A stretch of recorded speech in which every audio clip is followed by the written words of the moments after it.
Good afternoon. Welcome to this Thursday edition of Wire to Wire. Hello from Horseshoe Indianapolis. Great to have you with us, and cheers to all of you tuning in. Track announcer John G. Dooley. 9 races to close out a 4-day race week here at Horseshoe Indianapolis. Weather-wise, more sun than clouds certainly yesterday. We had to cancel the final 3 races on our Wednesday racing program after those heavy storms passed through town. And today with 9 races on tap, looking forward to it. 8 thoroughbred races. We'll close the card with a nice one, the Horseshoe Indianapolis QHI Derby, with that quarter horse Derby to close out our racing program here today with no live racing on Friday, Saturday, and Sunday. We had a training double on yesterday's card. We'll get to that in just a moment with the official race day forecast here for a 9-race all main track card. We know the main track is muddy and we're off the turf, but weather-wise, let's head downtown and check in with Chris at WRTV6. How's it look, Chris? From Indy's streaming news leader, this is a WRTV update.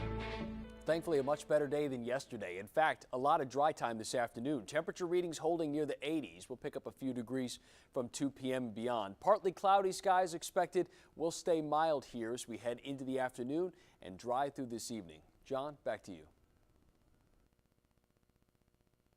Chris, appreciate that forecast from WRTV6. Again, nice to see the sun after those heavy storms pass through town here to cancel our final 3 races on the Wednesday racing program. 9 on tap today, as I mentioned, including that Horseshoe Indianapolis QHI Derby. We'll be joined on the live broadcast by Martha Clausen with her thoughts about the Derby there for the quarter horses around the 6 o'clock hour with the 2:10 p.m. opener Eastern here today, and a muddy main track. We'll keep you posted if it's upgraded as we go through the course of this afternoon card.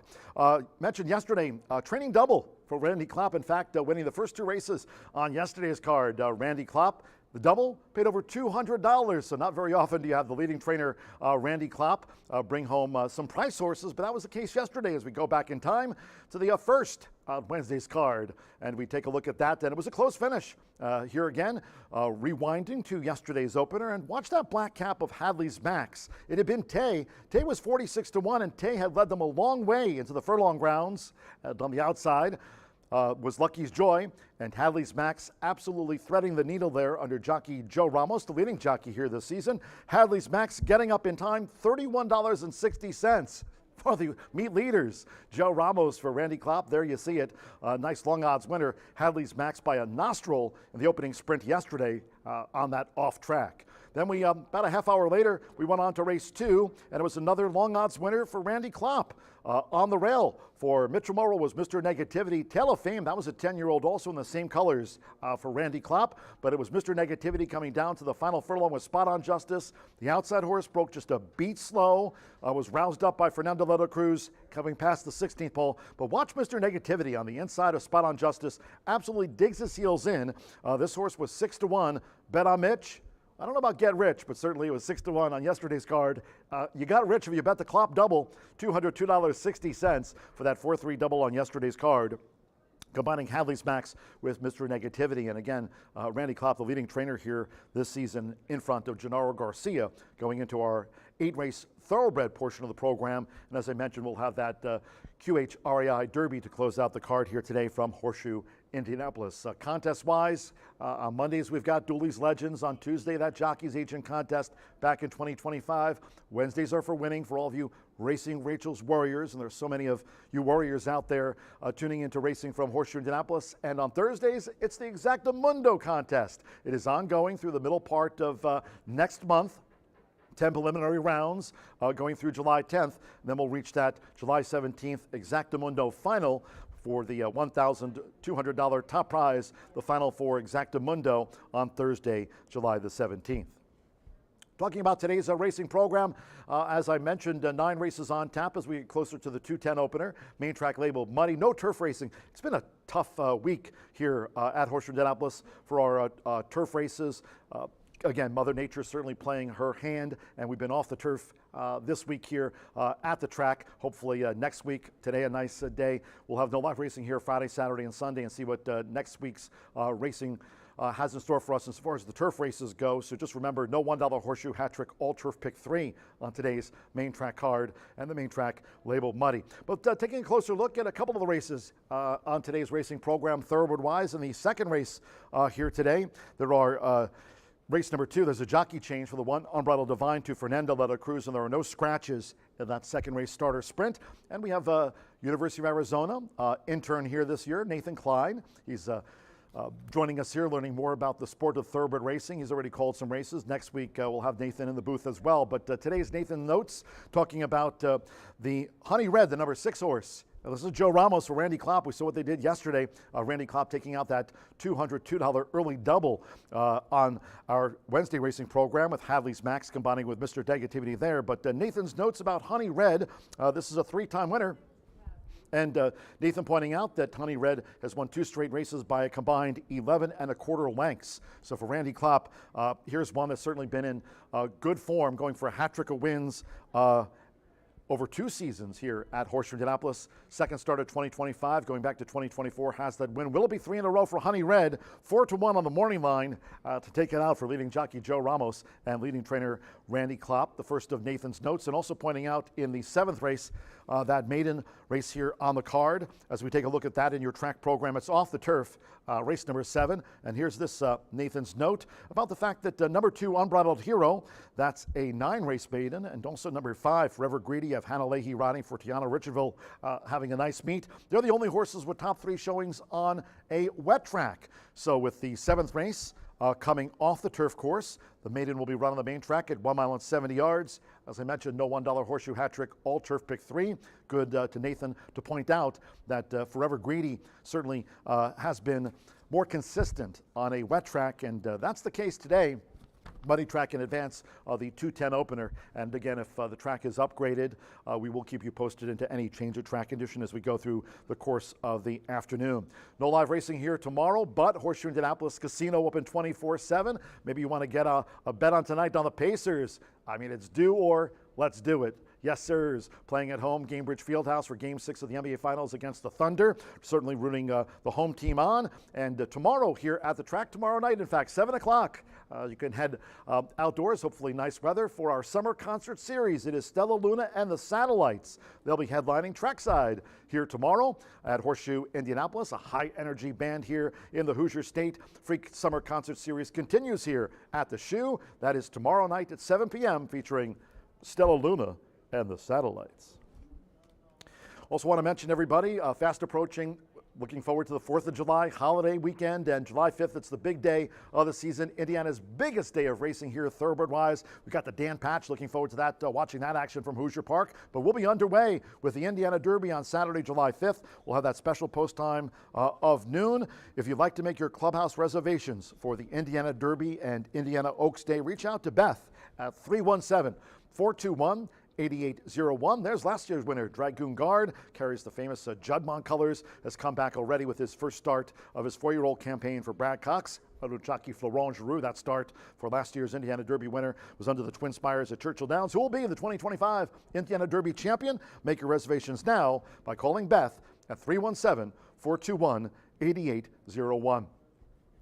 Speaking of 2025, we'd always like to celebrate and thank our great sponsors for racing here at Horseshoe Indianapolis. And we're starting off by saluting Woodford Reserve, Tequila Aradora, and also Breed Development. Our Winner's Circle sponsor back with us here in 2025, talking about Murphy Trailer Sales. Terrific customer service and loyalty since 1984, that great decade of the 80s, my St. John's University years. 765-361-8801. Murphy Trailer Sales, terrific customer service and loyalty since 1984.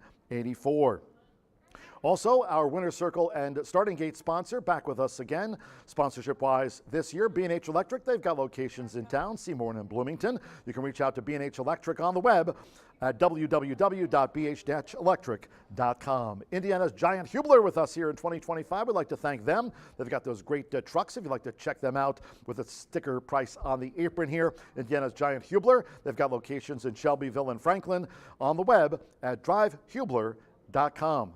And there they are. And this week, Racing Rachel mentioned, if you're going to Hubler Ford, just drop Rachel's name. Maybe you'll get a better deal.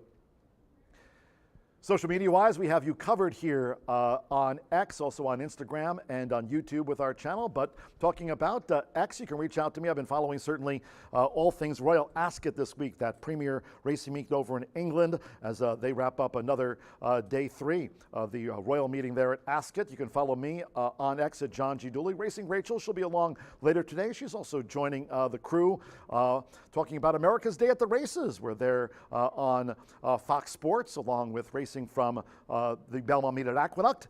Racing Rachel will be joining them as part of America's Day at the Races. You can follow Rachel on X. Also, Martha Clausen. I know Martha's certainly looking forward to the Horseshoe Indianapolis QHI Derby. That'll be the finale here as part of a 9-race all-main track card. You can reach out to Brian Aragoni for that really nice early pick 5 hit this week. You can reach out to be on X at Mr. B Analyst. And I talked about TrackWise.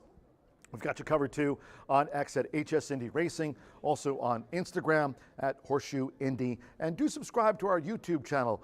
Smash the like button there, as we like to say. Our YouTube channel, you can check that out and us at Horseshoe Indianapolis Racing as you're checking out all your content there on YouTube.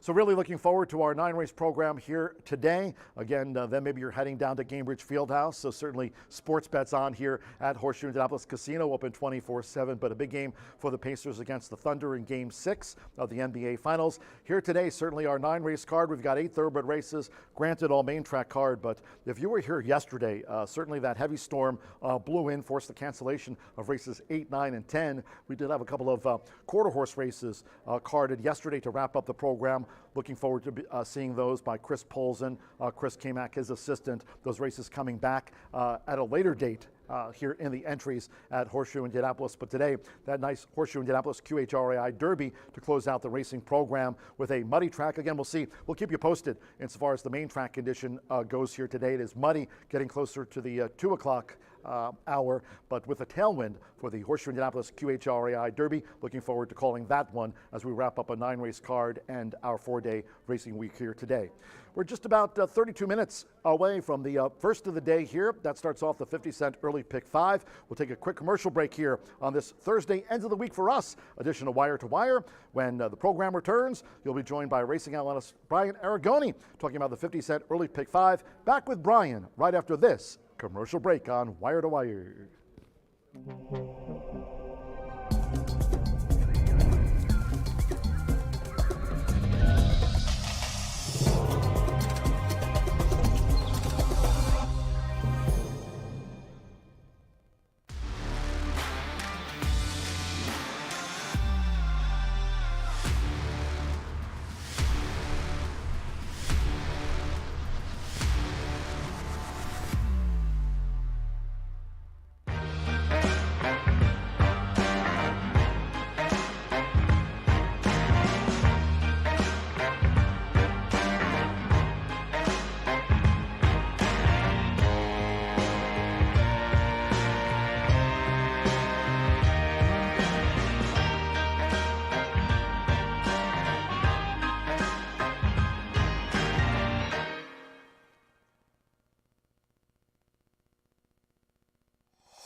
Happy Thursday. Go Pacers. A ton of action here in Indiana. You've got the Pacers tonight. You've got Horseshoe Indianapolis during the day. We've seen big payouts continue all season long, and we are no worse for the wear. Thankfully, you can report everybody is safe. All property escapes any damage from that damaging storm we had yesterday. Some high winds, some rain rolled in, and we were unfortunately forced to cancel the card for the safety of those equine athletes and the human ones as well. Certainly something that you never like to see, but we are no worse for the wear. We are unfortunately off the turf. We've been off the turf the entire week.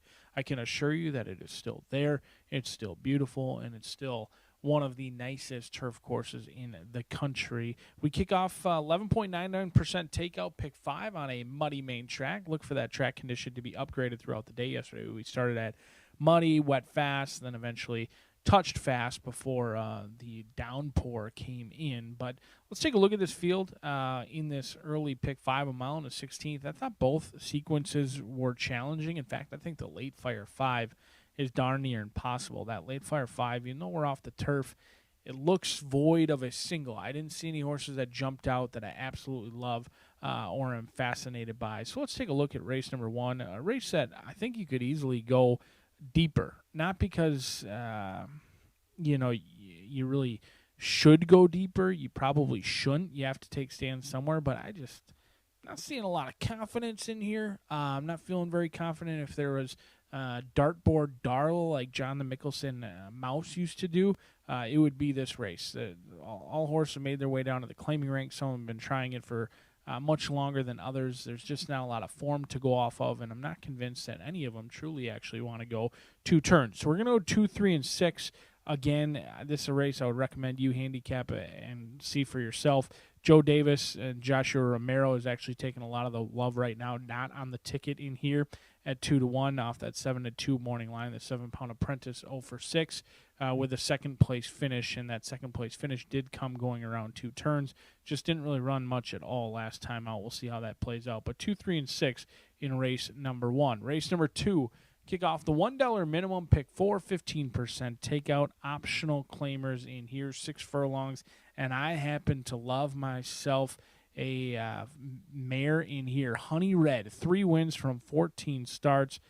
I know it was that $5,000 claiming price last time out. It was off of a layoff. Nobody dove in. In fact, they couldn't because it was a perfect spot off the layoff. They were withdrawn from the claiming tag. But Honey Red was miles best. And when I say miles, I know won by a length and a half. But if you go back and watch that replay, this horse broke sharp, taken back aggressively, checked, steadied mid-turn. If you had money on this horse, you had already left the room. You were ripping up the ticket, and you were headed to the bar by that point. But Joe Ramos never panicked. Honey Red had a ton of horse, and second start off the layoff. I know she's in a much tougher spot today than she was last time out, but if you're worried about numbers or time, her time could have easily been a full second faster last time out had she not had those issues. Now, she's 5 years old. She's making start number 15, but I was incredibly impressed with how she overcame adversity. These equine athletes, they're not cars. You can't just stop and go, break and go, jerk back and forth if you're riding with my wife. But I think Honey Red is strictly the horse to beat, and I will be win wagering if we get anywhere near 4-1 as well. I'll be playing this horse both in the pick 5 as well as that pick 4, along with a win pool if it is 4-1. Race number 3, the first one affected by the rain here at Horseshoe Indianapolis, off turf event. Plenty of scratches and changes that John will take you through. 1 mile now on a muddy main track in this spot. And the biggest take I have here is I'm going to play against your favorite, Giant Moon, a 3-year-old gelding by Gormley, 0 for 3 with 1 second-place finish. Brad Cox, Fernando de la Cruz. These guys win races. They're going to take a ton of action. This horse, I wouldn't be surprised if this horse goes off at 2-5. I don't think he wants anything to do with winning. I think he wants to chase. I think he wants to follow. He had absolutely no excuse last time out chasing home Mr. Oklahoma, who was ripe for the taking. That horse just kept finding, and Giant Moon just continued chasing. I think it happens again in here unless the distance helps and aids Giant Moon, which I'm not sure it will.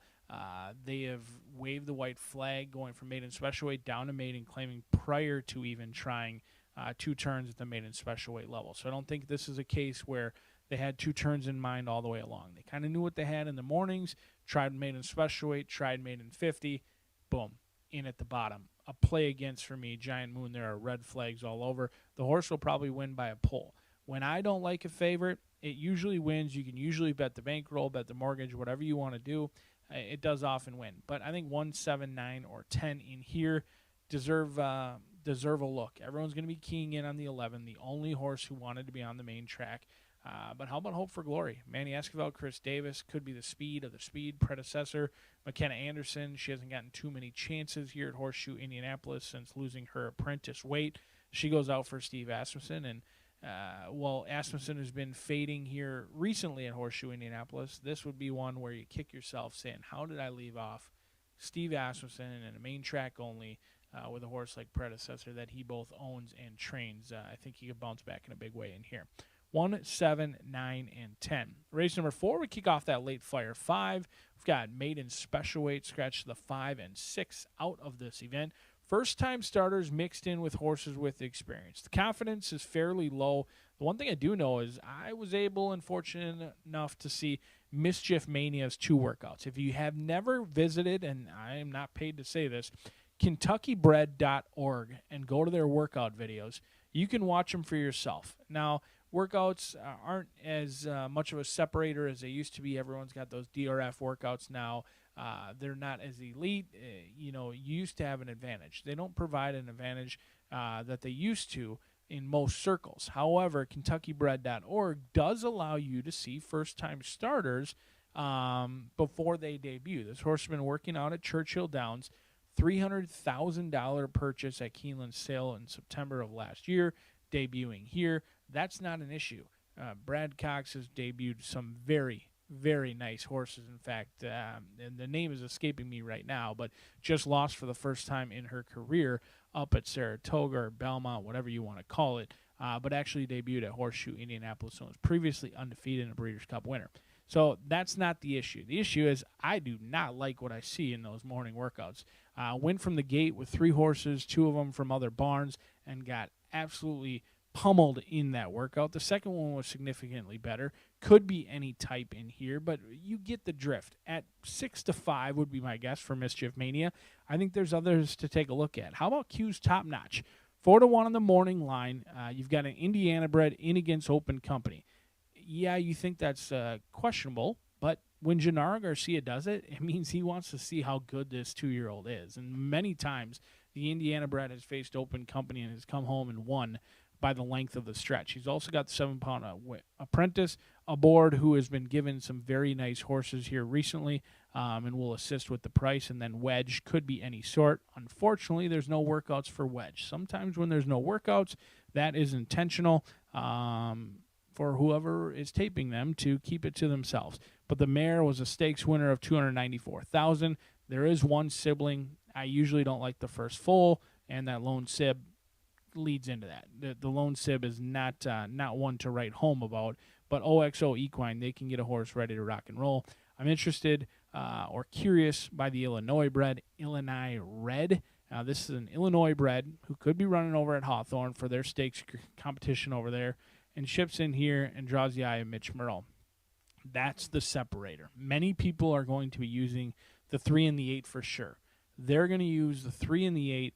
We're going to try and separate ourselves by adding in the Indiana bred with the against Open Competition and the Illinois bred. I may be crazy about Illinois Red, maybe a conspiracy theorist on this one. I just don't understand why they're debuting here unless they like something that they see in this spot. And they do draw a field that is ripe for the taking, in my opinion. 4, 7, 8 in race number 4, a tricky, tricky race to kick off the late fire 5 and try and navigate in that early pick 5 as well. Race number 5, we've got a 1/16 on the dirt. No scratches, no changes in here. I think this is kicking off a very, very challenging late pick 4. You've got Me and Chili, who probably prefers 2 turns. Mansfield Tiger has been in good form, but recently doesn't love to win. The lone win came in a photo finish. Just kind of hangs around, chases, always runs a good race, but usually gets beat at the wire. It feels like Highest Memories has been facing much tougher because he has. However, another horse who turned into a win machine last year hasn't been in that same form. Maybe gets in with his friends today and jumps up and runs a huge race. Those are the 2 that are your most likely favorites for Tim Eggleston. One of them's likely going to go to the lead in Highest Memories. Mansfield Tiger going to sit just off of it, try and make a race of it late. But there's others to take a look in here. How about Corona Grande? Tracy Wisner, this horse is going to be overlooked. Wisner owns and trains. She's winning at 10%. 5 wins from 29 starts. Joe Ramos sees fit to get aboard. That's key in here because you've got an apprentice rider off, a high percentage like Joe Ramos aboard, and if you watch the replay, this horse completely broke in an absolute tangle. Reared at the start, broken a tangle, draw a line through that race. Some of the numbers aren't too bad over at Mahoney and a Horseshoe. Of the 5 wins in his career, 3 of them have come here at Horseshoe Indianapolis and 1 at this distance as well. Basscoat could be any sort in here for the Lauer gang. They own, train, and bred Basscoat. Burgos aboard, McKenna Anderson off, Burgos aboard. Second start off the layoff, and that was a horse who was miles behind early and clearly wants and needs more grounds. 2, 3, 5, 6, and 7. I know it's a bigger ticket, but these tickets have value, and we've seen that throughout the meet here at Horseshoe Indianapolis. They're hard to hit, but when you do, you usually get rewarded. And earlier this week, even though we were off the turf, we had a ton of scratches. Our pick 5 returned over $100,000, and that's void of a $1 million to 1 UFO horse. The horses made sense. You had to beat favorites along the way, but you connected a couple of 5 to 1s with a couple of 9 to 2s, threw in 1 20 to 1 shot, boom, $105,000. But the only way to win it is actually be in it. So dive into those pick 5 pools, dive into those pick 4 pools, and just enjoy your Thursday. It's a beautiful Thursday. The Pacers are going to play tonight. The Florida Panthers are the new Stanley Cup champion. Baseball's on. Everybody loves day baseball, except for when they're postponed all the time. So there's a ton of action here at Horseshoe Indianapolis. Dive into our pools today. You certainly will not regret it, because I can guarantee you one thing. I can't guarantee you any winners. No promises from me. However, I do know that your ears will thank you for hearing the sweet, sweet voice of Mr. John G. Dooley. Previously at Arlington Park, still at the fairgrounds, but he is our own right here, and we claim him for as long as he would like at Horseshoe Indianapolis. Enjoy your Thursday. Good luck.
Good afternoon from Horseshoe Indianapolis. Hello now from the broadcast booth.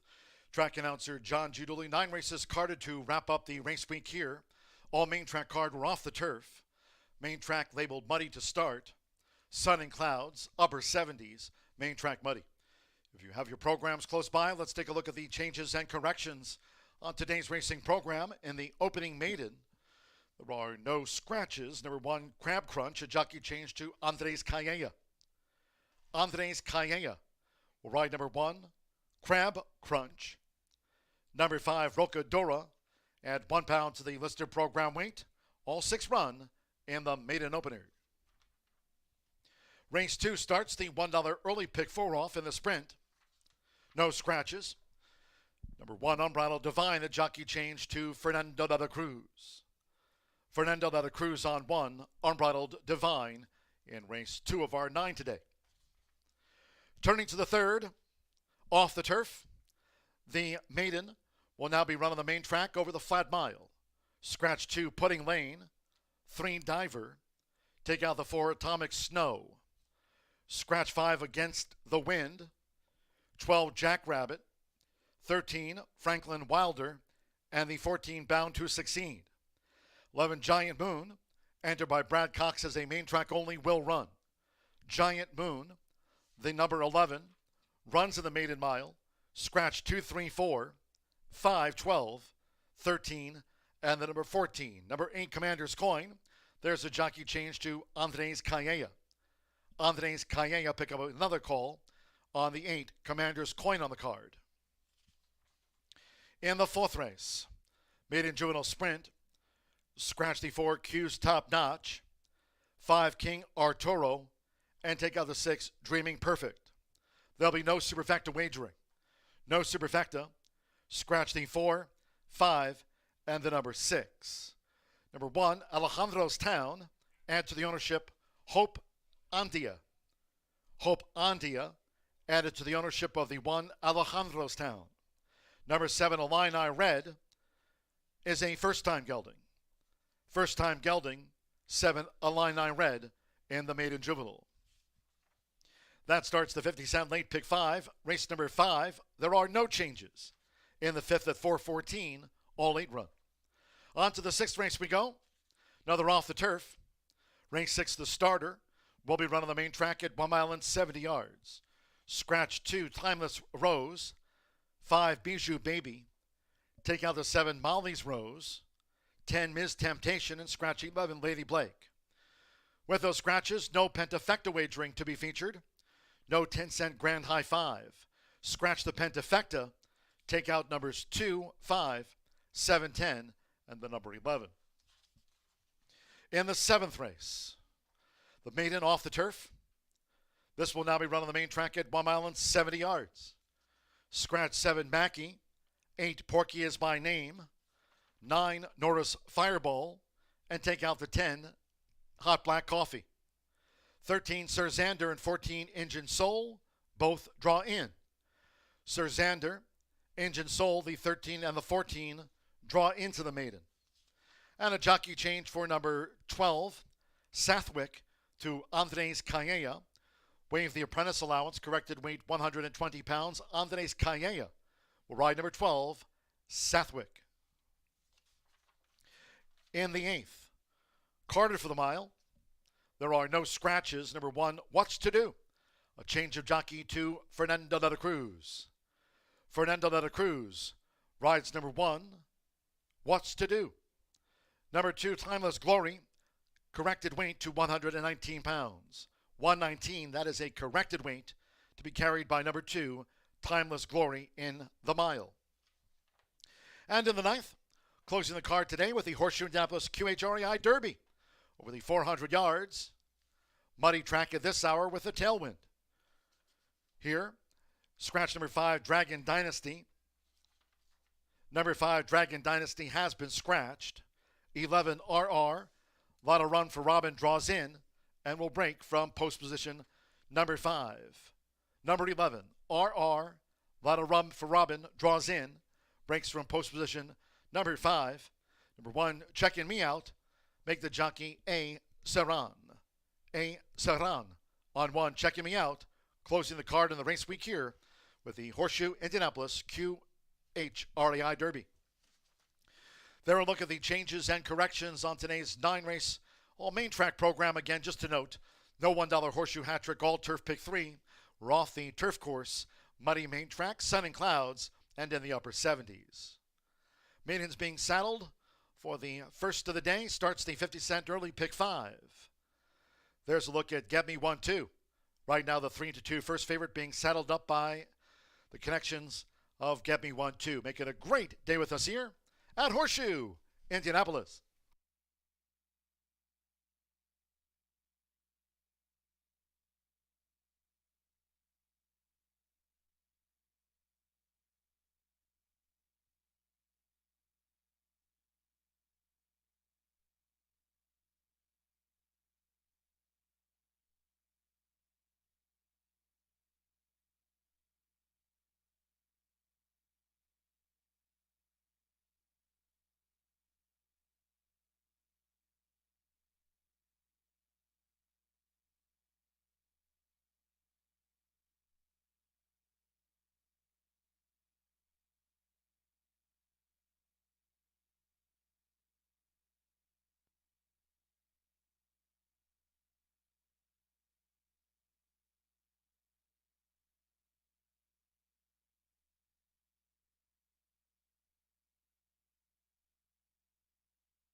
The horses stepping onto the track for the first race.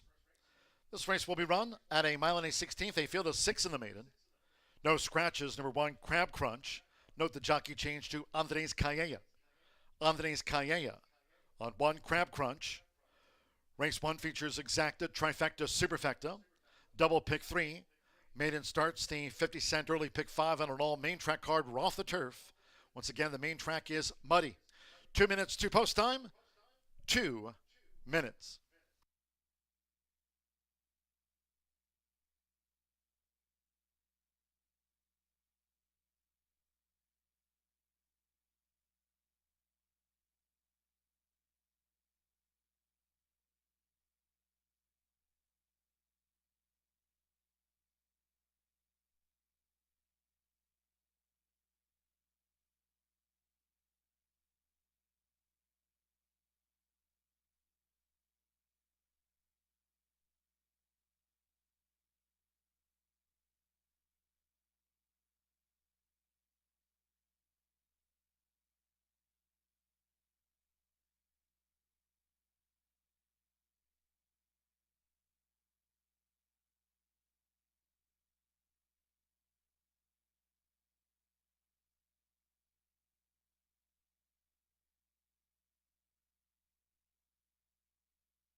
We're now less than 1 minute away from post time for the maiden.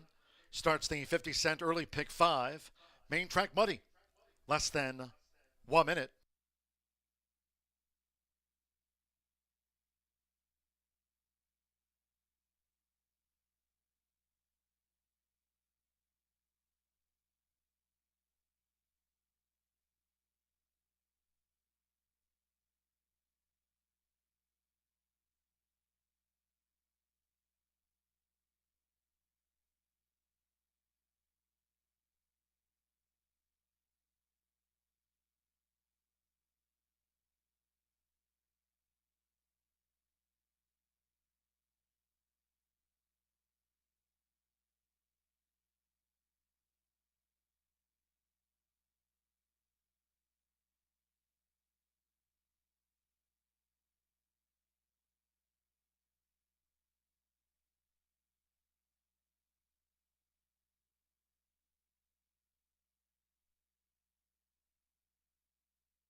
The horses are approaching the starting gate.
The horses have reached the starting gate.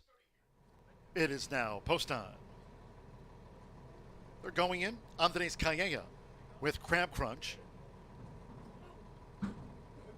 Fernando de la Cruz with Hyperion Bridge coming up. Hyperion Bridge joins Crab Crunch. Santos Sanjor with House of Gold like Get Me 1-2, both here in the maiden for Aaron West. Now My Miley's Vow, Joseph Romero claims the 7-pound apprentice allowance. 2 back. Felix Ostadillo with Rocadora in the green.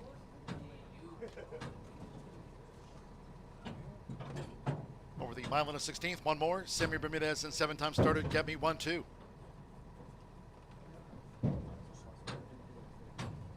Four to 5, the first favorite. Get Me 1-2. Main track muddy in the Hoosier State for America's Day at the Races. They're in the gate. Going running at Horseshoe Indianapolis. House of Gold broke sharply. Hyperion Bridge toward the inside as they make their way toward the first turn. Get Me 1-2 is up into third. And then Crab Crunch with Rocadora and My Miley's Vow has drifted back to last as they enter the first turn with Santos Sanjor. House of Gold to the early lead. It's House of Gold in front by a length and a half to Hyperion Bridge with a red cap. And on the outside is Get Me 1-2 running in third at the 6.5.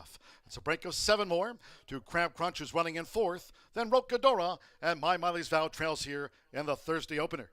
House of Gold's quarter was 24.15 seconds. As they go up the back of the track, it's House of Gold. So House of Gold dictates terms to Hyperion Bridge, and on the outside, Get Me 1-2 is right there racing a joint second, going past the half-mile pole where House of Gold remains the overall leader. Now still a big break back there to Crab Crunch in third by 2, then Rocadora and My Miley's Vow really struggling at the back of the pack on this muddy track. Half mile, 47.95 seconds, House of Gold. House of Gold's been doing this nicely in front for Santos Sanjor and leads Hyperion Bridge by 2.5. As they come toward the quarter pole, Get Me 1-2 is running in third. It's a break of 8 more to Crab Crunch in fourth but dropping back. Rocadora toward the inside, and My Miley's Vow is the distant as these maidens straighten away. It's House of Gold, the longtime leader, 3/4, 1 minute 12.90 seconds. House of Gold looking to finish them off and is an 8-length leader past the 8th pole. House of Gold well clear. Rocadora continues second and staying on from that spot. Late bid by Crab Crunch into third. Get Me 1-2 is dropped back sharply and is well beaten by House of Gold with Santos Sanjor. House of Gold, wire to wire. 1 by 6 from Rocadora. Crab Crunch third. Get Me 1-2. Finish fourth.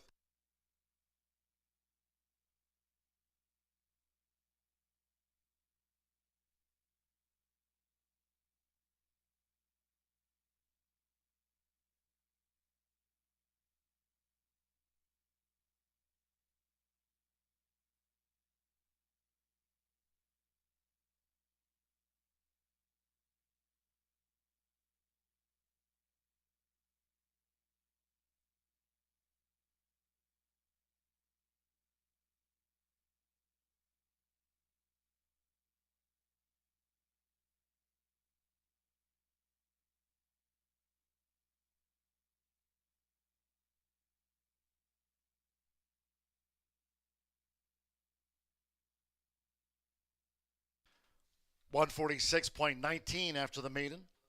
146.19, 3-5-1-6-3, House of Gold. 5-2 first. Number 5, Rocadora. 8-1 second after the maiden. 1, Crab Crunch. 26-1 third. 6, Get Me 1-2. At 4-5, the first favorite was 4th. 3-5-1-6, Santo Sanjor. For Aaron West, the son of Country House. Third time was the charm for House of Gold.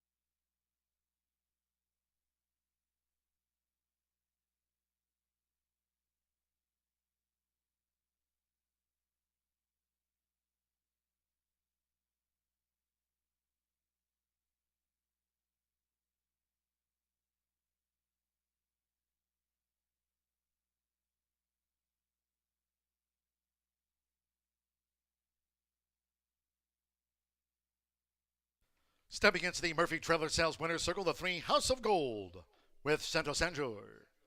House of Gold is a 3-year-old dark bay or brown gelding by Country House. At a Brenda's Gold by Scat Daddy. Aaron and West trains for James Strahan and Karen Strahan. Horseshoe Indianapolis congratulates the winning connections of House of Gold. Out to the maiden ranks. Ranks 1 official.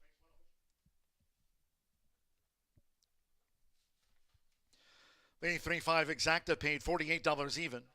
50-cent trifecta 3-5-1, $94.40. With Gebby 1-2 fourth, but while well beaten. The 10-cent superfecta 3-5-1-6 paid $58.31. In the maiden, favorite, fourth. All 6 ran. Muddy track, 146.19. Race 2 next in the sprint. There are no scratches. 1 Unbridled Divine make the jockey Fernando de la Cruz. Fernando de la Cruz rides the 1 Unbridled Divine in the sprint. Exacta trifecta superfecta, double pick 3. Starts at the $1 early pick 4 on an all main track card off the turf, and the main track now upgraded from muddy to good. Main track now up on the tote. Main track now labeled good from muddy. Post time for the second race will be in 22 minutes at 2:42 in all cases. Please do try to make your Horseshoe Indianapolis selections and wagers today early. Thank you. Coming up in a moment, our first race replay of the maiden. Hope you had a bet on House of Gold.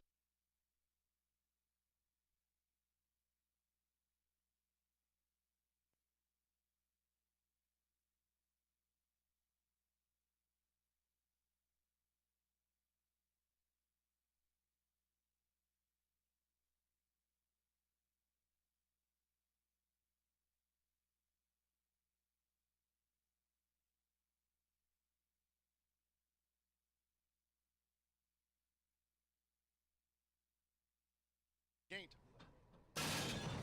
Going running at Horseshoe Indianapolis. House of Gold broke sharply. Hyperion Bridge toward the inside as they make their way toward the first turn. Get Me 1-2 is up into third. And then Crab Crunch with Rocadora and My Miley's Vow has drifted back to last as they enter the first turn with Santo Sanjor. House of Gold to the early lead. It's House of Gold in front by a length and a half to Hyperion Bridge with a red cap. And on the outside is Get Me 1-2 running in third at the 6.5. It's a break of 7 more to Crab Crunch, who's running in fourth. Then Rocadora and My Miley's Vow trails here in the Thursday opener. House of Gold's quarter was 24.15 seconds. As they go up the back of the track, it's House of Gold. So House of Gold dictates terms to Hyperion Bridge, and on the outside, Get Me 1-2 is right there racing a joint second, going past the half-mile pole where House of Gold remains the overall leader. Now still a big break back there to Crab Crunch in third by 2, then Rocadora and My Miley's Vow really struggling at the back of the pack on this muddy track. Half mile, 47.95 seconds, House of Gold.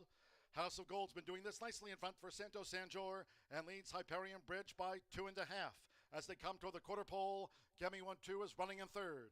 It's a break of 8 more to Crab Crunch in fourth but dropping back. Rocadora toward the inside, and My Miley's Vow is the distant as these maidens straighten away. It's House of Gold, the longtime leader, 3/4, 1 minute 12.90 seconds. House of Gold looking to finish them off and is an 8-length leader past the 8th pole. House of Gold well clear. Rocadora continues second and staying on from that spot. Late bid by Crab Crunch into third. Get Me 1-2 has dropped back sharply and is well beaten by House of Gold with Santos Sanjor. House of Gold, wire to wire. 1 by 6 from Rocadora. Crab Crunch third. Get Me 1-2. Finish.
Look around. Spring is here. And no matter what you're planning or planting, it's nice to know Hubler Ford's got you covered for 200,000 miles. During Hubler's Spring Forward event, save big on a new Ford. You pay what we pay. Ford employee pricing for everyone. So spring forward, knowing Hubler's got you covered for 200,000 miles. DriveHubler.com. It's Indiana Derby Day, Saturday, July 5th at noon, only at Horseshoe Indianapolis. Come for the over $1 million in premier racing action, followed by the 31st running of the Indiana Derby. Stay for the $2,500 Derby Legends contest, $3,000 mega bet drawing, and the $1,000 Derby hat contest, plus free admission and parking. It's all happening only at Horseshoe Indianapolis. Must be 18 or older to wager on horse racing at racetracks and 21 or older to gamble at casinos. Know when to stop before you start. Gambling problem? Call 1-800-994-8448. At the Thoroughbred Aftercare Alliance, we believe in giving every thoroughbred a second chance. And thanks to you, the owners, trainers, breeders, and every supporter, You've created a ripple effect of change that's helping these magnificent animals move on to new careers and safe, fulfilling lives after racing. Every single donation, whether big or small, is contributing to a brighter future. But this race is just beginning. Because of you, we have gained incredible momentum and we're ready for more.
House of Gold may have been 5-2 on the tote, but ran like a 1-5 shot. Turned that 6-horse field into a 1-horse race as Aaron West pulls a fast one. Usually Sammy Bermudez gets the live one, but today Santo Sanger aboard House of Gold returns 740 on top and a very generous 740 when it's all said and done. An easy winner comes home to score to kick off the Thursday card on June 19th. We're 10 minutes away from kicking off the early pick 4 in here. No scratches, no changes. A field of 7 set to navigate 6 furlongs in here, and I happen to fancy your outside runner, one of the outside runners in here. Honey Red, Randy Klopp's trainee. He's winning at 26%. He's been red hot. He does go in streaks, gets hot, racks up a ton of wins, and then goes a little bit chilly. I'm not sure if it's just how the conditions are working. A lot of his horses do have a lot of favorable conditions in his barn early on in the meet, and he spots them excellently, one of the best to find spots. And he found a great spot for Honey Red off of a long layoff, knew she would be eligible to withdraw from the claiming price, and she did. And now she runs in a protected spot as they want to keep this 3-time winner, who's a 5-year-old mare, almost a red mare. She's a gorgeous-looking sort in here. And frankly, the replay had me. It was on a wet fast track, similar to what we'll see today. We're not wet fast. We're currently good, but was miles best. And when I say miles best, that's like not putting it lightly. This horse ran into all sorts of trouble at 7-2. They broke very sharp, probably sharper than they were expecting to break, as she was awfully fresh. She took back, she checked, she steadied, and it looked like they had lost all chance. And then just re-rallied and came with an absolute rush in the lane. He's drawn to the outside, should be able to avoid trouble today, and that's Joe Ramos, one of our leading riders here at 20%. If there's no trouble today, I think Honey Red runs another big race in here.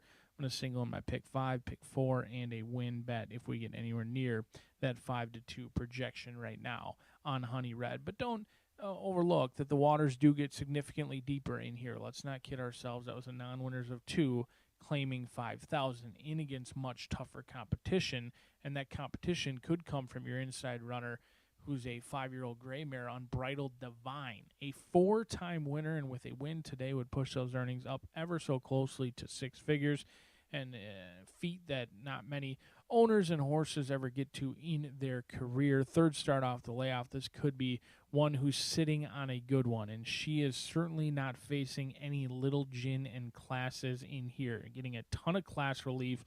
Little Gin and Class is a horse who's run into some very tough customers. I know 514 Racing was thrilled to see that they ran into Safi Joseph 3 times in a row at 3 different racetracks. Keeneland, Churchill, and one other one in the mix as well. Little Gin and Class has run very well here at Horseshoe Indianapolis. Unbridled Divine gets a lot of class relief in here, and it could yield dividends for her. She looks the part. She's on the toes. She's on the muscle. She gets back in with her friends in this spot, and she is the one to catch to cash. Fernando de la Cruz is going to be aboard. John Heron owns and trains. We'll see if she can go 5 for 16. She's a win-happy mare, and she's got early speed, which poses a huge threat in this spot. But if you're following those will pays, as I often do, in race number 2, you don't get a ton of will pays to really navigate or analyze. However, I expect money to come in on Eyeshadow. The 5 is actually, I believe, favored, if not the second choice, in those daily double payouts. So somebody believes John Heron's other horse, Eyeshadow, might be able to sneak away on the front end. It looks like they both want to show early speed. I can't imagine they're going to duel themselves into submission. Alberto Burgos is going to be aboard the Stakes filly, who's looking for win number 5 and start number 20. And there she is on your screen now. She's awfully quick on her best game. We'll see if Burgos can nurse her home a winner, as we're 5 minutes away from kicking off the $1 pick 4 right out here at the shoe.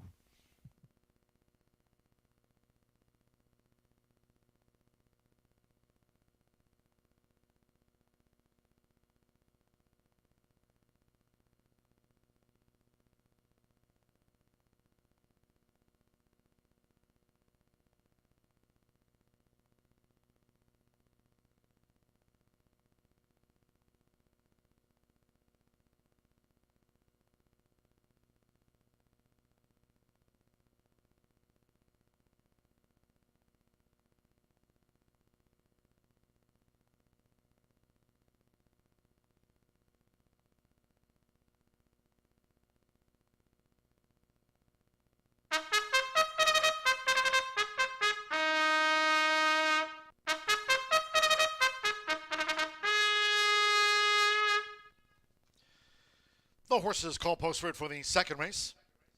This race will be run at 6 furlongs, a field of 7.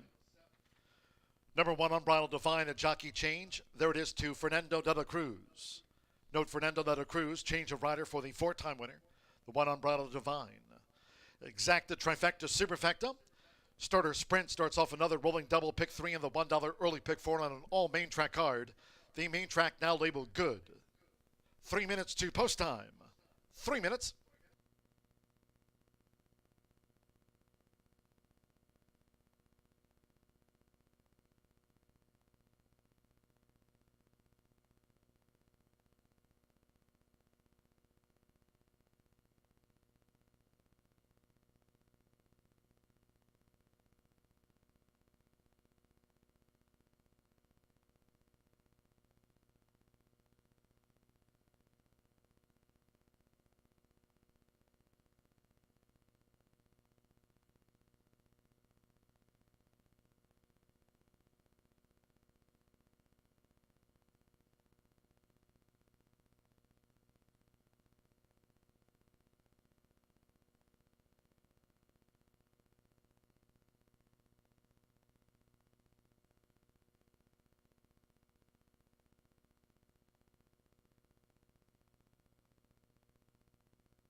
Two minutes to post time.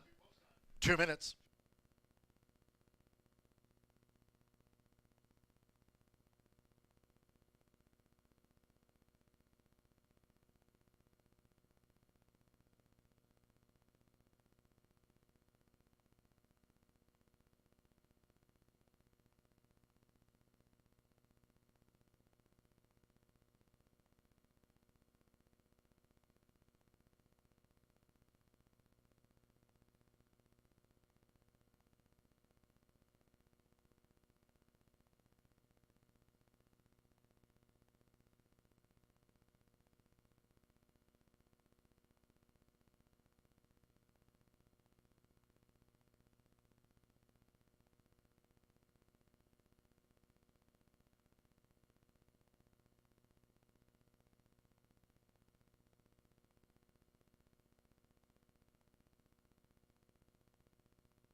Less than 1 minute away from post time. Sprint starts the $1 early pick 4. Main track labeled good. Less than 1 minute.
The horses are approaching the starting gate.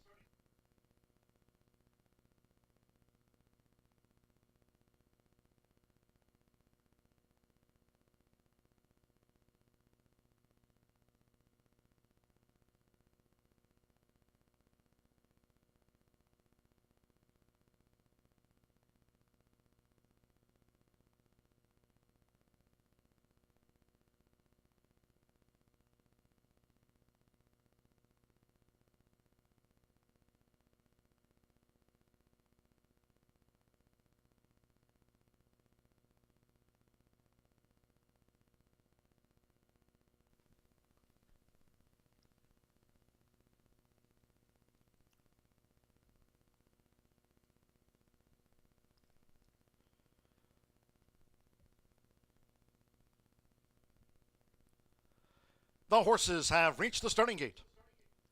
It is now post time. Loading in front of starter Ray Kuick. Fernando de la Cruz with Unbridled Divine. Andres Calleja, Barb's Vortex coming up. Joins Unbridled Divine. Marcelino Pedroza Jr., Castle Magic. One of Danny Simpson's two in here. Alberto Burgos with Eyeshadow, like Unbridled Divine, both for John Harron. Tap the line. Santos Sanjor riding for a double. Joe Ramos with Honey Red. Main track here now labeled good. One more. Mitch Romero with Ace Reporter. This starter sprint field with 25 wins between them. Seconds of the day, they're in the gate.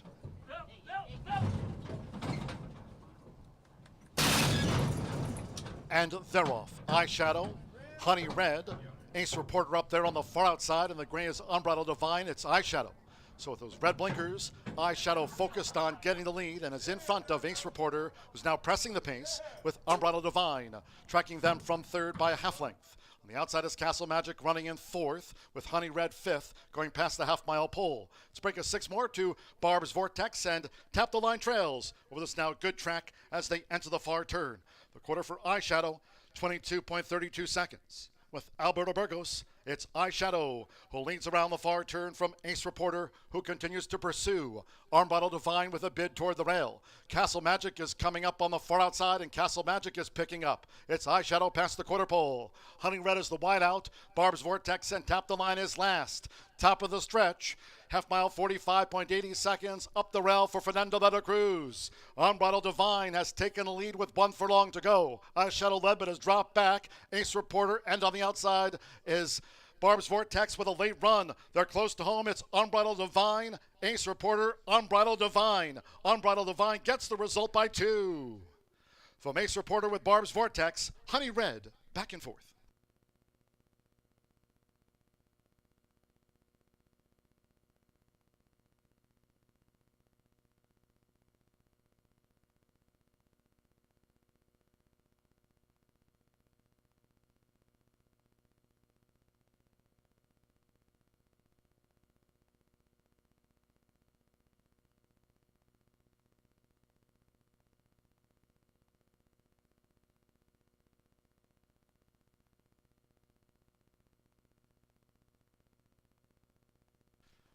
110.88 after the starter sprint.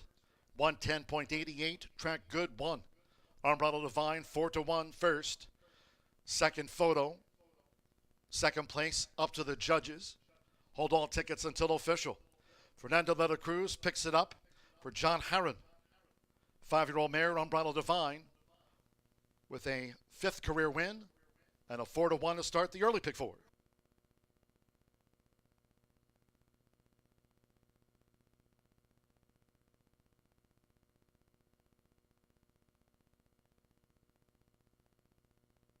The judges have posted number 7, Ace Reporter, second after a photograph. Number 4, Barb's Vortex at 50 to 1/3. 6 Honey Red was 4th, 1-7-4-6.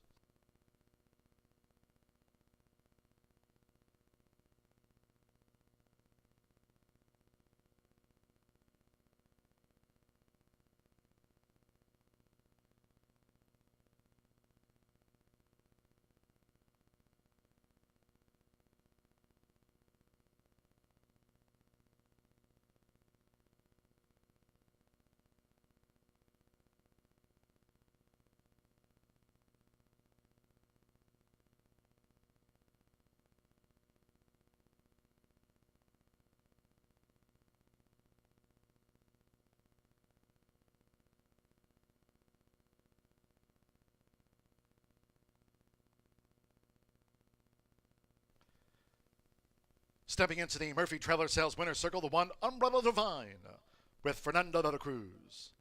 Unbridled Divine is a 5-year-old gray roan mare by Unbridled Spring. Out of the Pulpit mare, Prophecy, for John Harron's Harron Thoroughbreds LLC. Horseshoe Indianapolis congratulates the winning connections of Unbridled Divine. Race 2 official. 1-7 Exacta paid $41.80. The 50-cent trifecta, 174, 133.60. 3-1, the opening double, $37.60. With Honey Red 4th. The 10-cent superfecta, 1746, paid $156.41. All 7 ran. Good track, 110.88 after the running of race 2. Race 3, one of those taken off the turf course. All main track card. 3rd race Maiden over the flat mile. Scratch 2, Pudding Lane. 3, Diver. Take out the 4, Atomic Snow. Scratch 5, Against the Wind. 12, Jackrabbit. 13, Franklin Wilder's out. And scratch 14, Bound to Succeed. 11, Giant Moon draws in as a main track only. Giant Moon, the number 11, will run. And 8, Commander's Coin, a jockey change to Andres Calleja. Andres Calleja on 8, Commander's Coin, and 11, Race Maiden. In the mile, Exacta, Trifecta, Superfecta, double pick 3. Post time in 22 minutes, due at 3:12.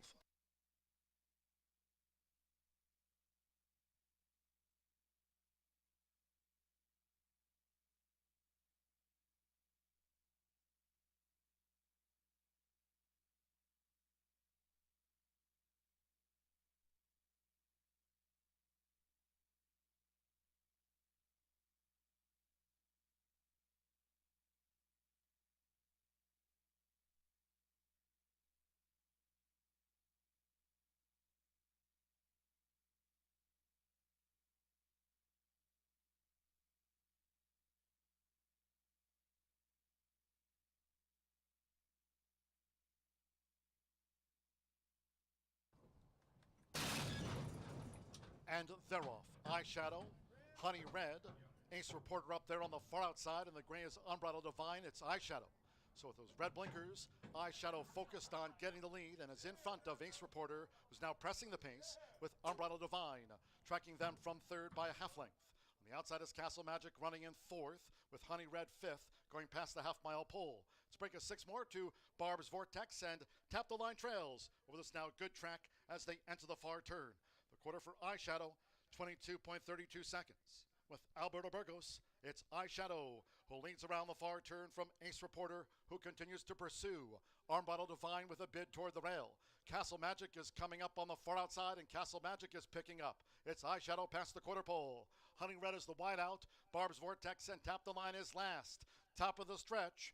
Half mile, 45.80 seconds. Up the rail for Fernando de la Cruz. Unbridled Divine has taken a lead with 1 furlong to go. Eyeshadow led but has dropped back. Ace Reporter, and on the outside is Barb's Vortex with a late run. They're close to home. It's Unbridled Divine. Ace Reporter, Unbridled Divine. Unbridled Divine gets the result by 2.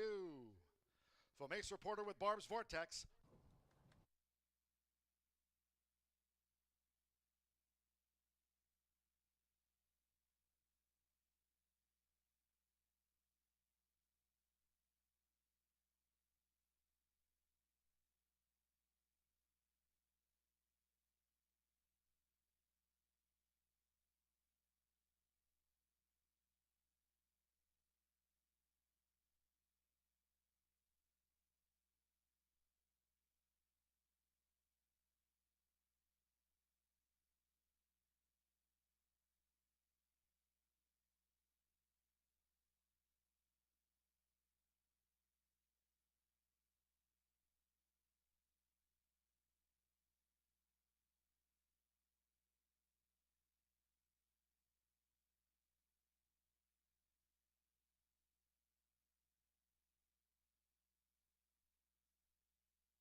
Thôi à xem So nasty.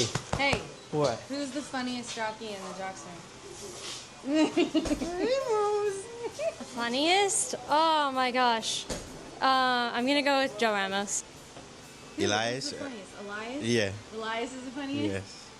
Alberto Burgo. Alberto? Funniest? Probably my dad or Fernando. You? Manny Esquivel. Manny? I don't know. Who do you think's the funniest? Canotro. I don't know. He's the best. He's the best. Serious? Fernando. The most serious? Marcelino. I guess Tommy. I don't know.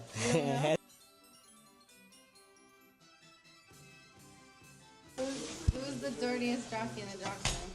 Joseph. Whatever, mister. I have to take a shower before I can get my... What? You...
Minutes away from race number 3. Still live in that early pick 4, early pick 5. Off to a decent little start. Beating some favorites along the way, 740 and 1040. Equibase Race Lens gives out the early double straight. And if you're following along, they've got the 11 on top. In fact, all the computer systems happen to love your lone main track only Giant Moon. The $30,000 sale purchase in 2023 now in for a tag of $12,500 after only 3 starts, trying 2 turns for the first time. So with that in mind, I'm going to go a completely different direction. How about Chris Davis? He's put limited starters in here at Horseshoe Indianapolis. In fact, this will be start number 6 for Chris Davis. You may have heard a lot of Joe Davis, but Chris Davis, still very different people. Chris Davis wins at 14% nationally. Of the 5 starters, 1 of them have won. The other one has run at 3rd. And this 3-year-old gelding has tried a little bit of everything. In fact, they debuted on the dirt at Churchill, facing much tougher competition. Showed brief speed before weakening. Was kind of in an unique spot. Lightly raced horse, making the first start of the career at 2 years old. Going 6.5 furlongs, which is challenging, and was in between horses. That can be an uncomfortable spot. I think the races since then, despite the class relief, have gotten significantly better. Over the winter months, they tried the synthetic, finished a good 3rd place finish on March 5th, going 1 mile over there, and then they tried the turf course here and just kind of ran evenly into it. Manny Esquivel going to be aboard for Donald Disney. Mr. Disney has knocked me out of numerous tickets over the years, so I'm always cautious of him, whether they're running down in Florida or wherever they may be running.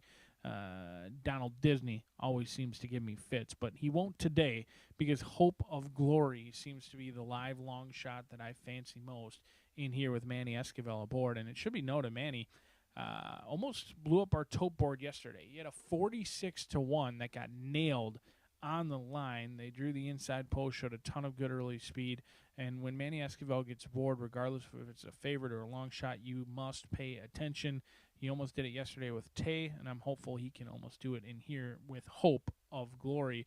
But a lot of the early money has come in on Dan Doro. The 3-year-old colt by Medaglia Doro is in for 12.5 as well. Raquelme going to be calling the shots for Keith DeSormo, who fooled me yet again earlier this week. Had a horse training very well and didn't perform all that well in the afternoons. Somewhat of a morning glory in here. DeSormo's been my kryptonite. I can't get on the right side of them. If I use them, they don't run very well. If I don't use them, they go right to the winner's circle. So unfortunately for these connections, I have this horse in the mix, and it looks like many others do as well. Projected to go off at 9-5, so I don't think that 6-5 is going to stick around. I do believe the 11 will be favored when it's all said and done. However, this horse is likely to float up. A 7-time starter with 1 second and 1/3 to his name.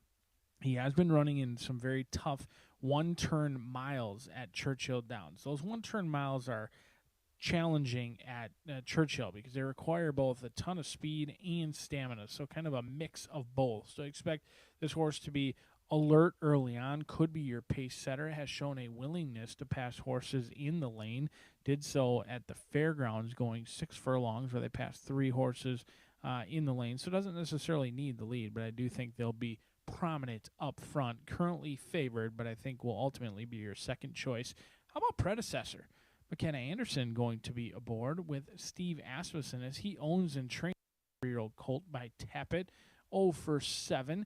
The Tappet colt tried maiden special weight at 2 years old, but since 3, they've been trying to find a spot for this grade. Now, the one thing I do know about Tappet is usually they're not distance challenged, and they often get better with age, and I'm sure there's someone out there that's hoping that's the case with predecessor, because thus far, simply hasn't shown all that much. He showed a little bit of talent at 2 years old, but it certainly hasn't progressed to 3. In fact, he's been beaten by country blocks the last 4 starts, all against much tougher competition, but a wake-up call is needed, and McKenna Anderson should be familiar with him. They teamed up on May 26th. Admittedly, it is a bit of a stab. However, you don't get a Hall of Fame trainer like Steve Asmussen very often at 14-1, and I don't like the main track only. So while there's not much to go off of or not much to like on predecessor, it is in with a shot because I have question marks about your 3-year-old Gormley Gelding, who's trying 2 turns for the first time, does draw the eye of our leading rider in Fernando de la Cruz. We'll see if Brad Cox and Steve Landers Racing can get the last laugh on BA 5 minutes away from race number 3.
the horses stepping onto the track for the third race.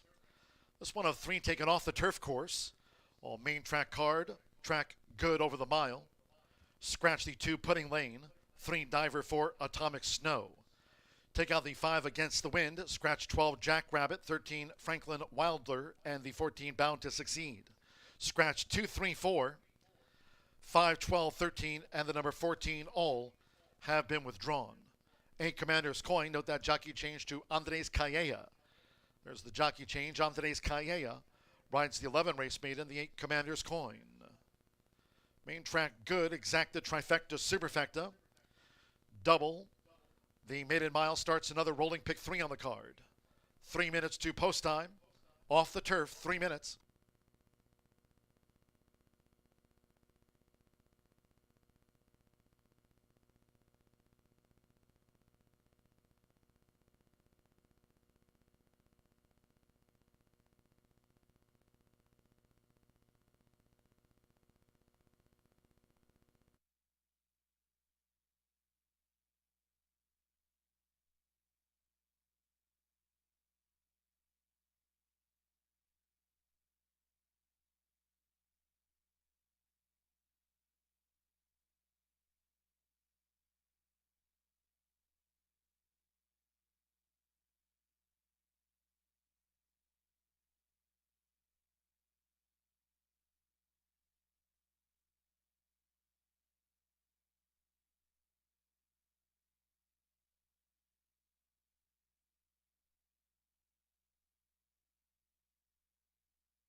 We're less than 1 minute away from post time for the maiden mile. Track good. You have less than 1 minute.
The horses are approaching the starting gate, going down to the main track mile start.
The horses have reached the starting gate. It is now post time. Loading for the maiden mile.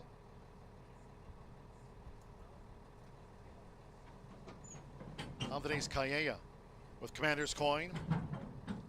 Jan Hernandez Ground Shaker has moved in. Manny Esquivel with Hope of Glory. Mitchell Morrow with Victor C.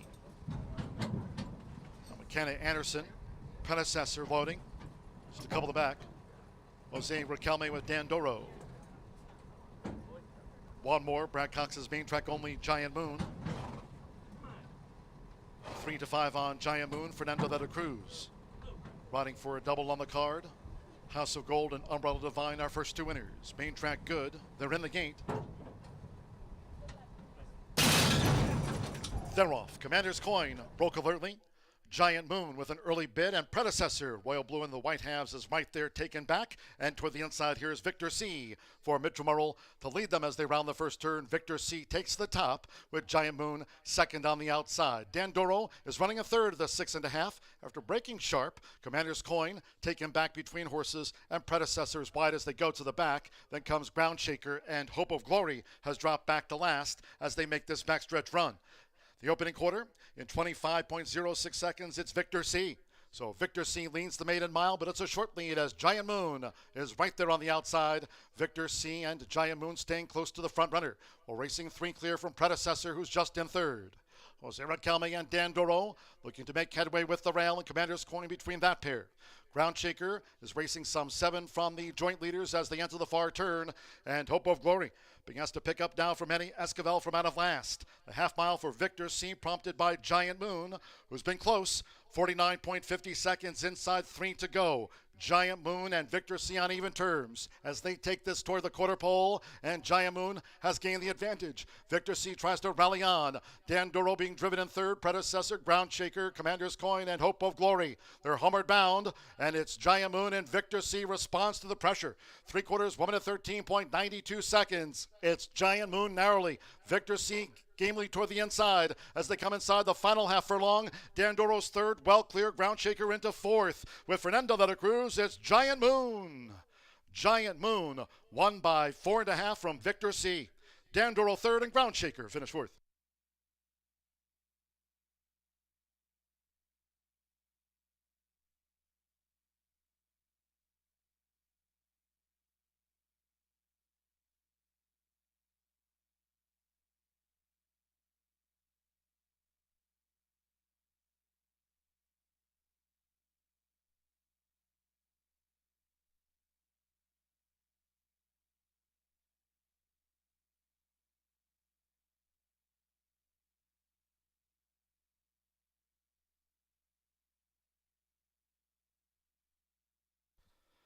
$139.20 after the maiden mile. 11.67 won the unofficial. 11. Giant Moon. 3 to 5 first.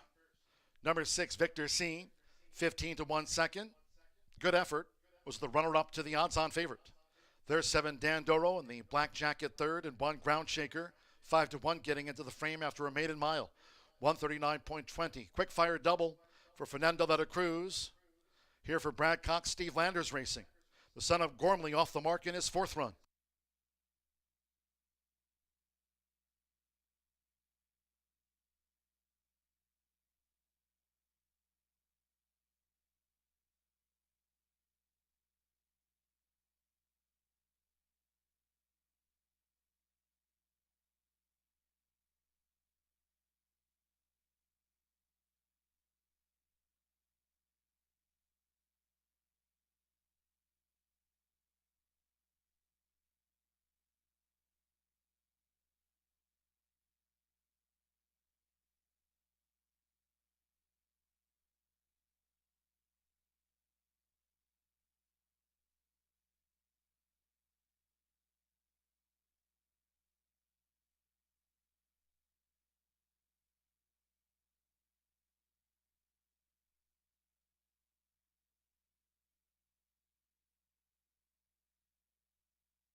Returning to the Murphy Trailer Sales winner circle number 11, Giant Moon.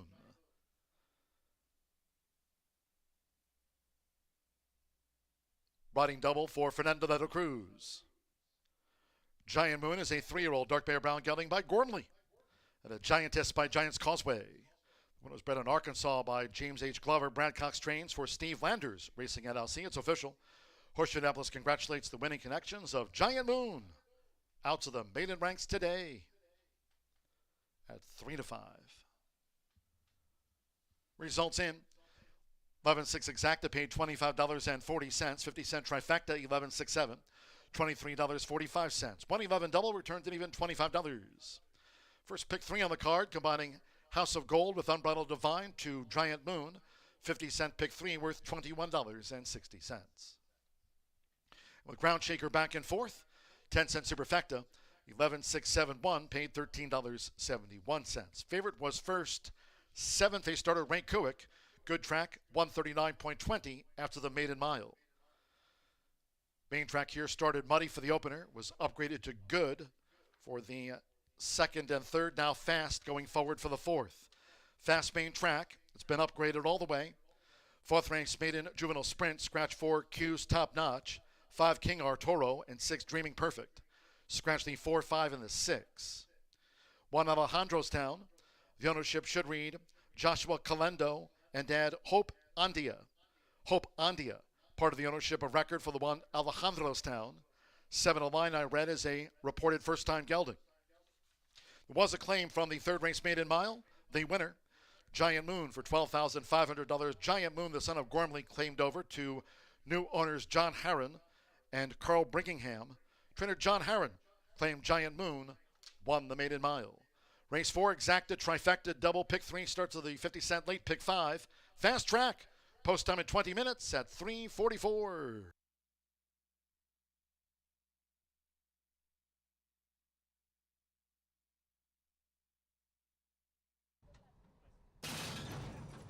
They're off. Commander's Coin broke alertly. Giant Moon with an early bid, and predecessor Royal Blue in the white halves is right there taken back. And toward the inside here is Victor C. for Mitchell to lead them as they round the first turn. Victor C. takes the top with Giant Moon second on the outside. Dandoro is running a third of the 6.5 after breaking sharp. Commander's Coin taken back between horses and predecessors wide as they go to the back. Then comes Ground Shaker, and Hope of Glory has dropped back to last as they make this backstretch run. The opening quarter, in 25.06 seconds, it's Victor C. So Victor C leads the maiden mile, but it's a short lead as Giant Moon is right there on the outside. Victor C and Giant Moon staying close to the front runner. Well, racing 3 clear from predecessor, who's just in third. Jose Radcalme and Dandoro looking to make headway with the rail, and Commander's Coin between that pair.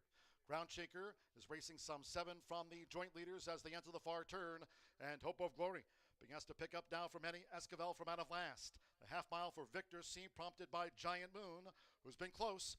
49.50 seconds, inside 3 to go. Giant Moon and Victor C on even terms as they take this toward the quarter pole, and Giant Moon has gained the advantage. Victor C tries to rally on. Dan Duro being driven in third. Predecessor, Ground Shaker, Commander's Coin, and Hope of Glory. They're homeward bound, and it's Giant Moon and Victor C responds to the pressure. 3/4, 1 minute 13.92 seconds. It's Giant Moon narrowly. Victor C gamely toward the inside as they come inside the final half furlong. Dan Duro's third, well clear. Ground Shaker into fourth. With Fernando de la Cruz, it's Giant Moon. Giant Moon won by 4.5 from Victor C. Dan Duro third and Ground Shaker finished fourth.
The state's only thoroughbred and quarter horse racing is going on now at Horseshoe Indianapolis. Feel the thunder Monday through Thursday at 2:10 p.m. Plus, enjoy racing on select Saturdays throughout the summer. Reserve a seat in the clubhouse by calling 317-421-0000 or find a spot under the new outdoor awning. It's all happening at Horseshoe Indianapolis, located off I-74 at exit 109 in Shelbyville. Always free parking and free general admission. More details at HS Indy Racing.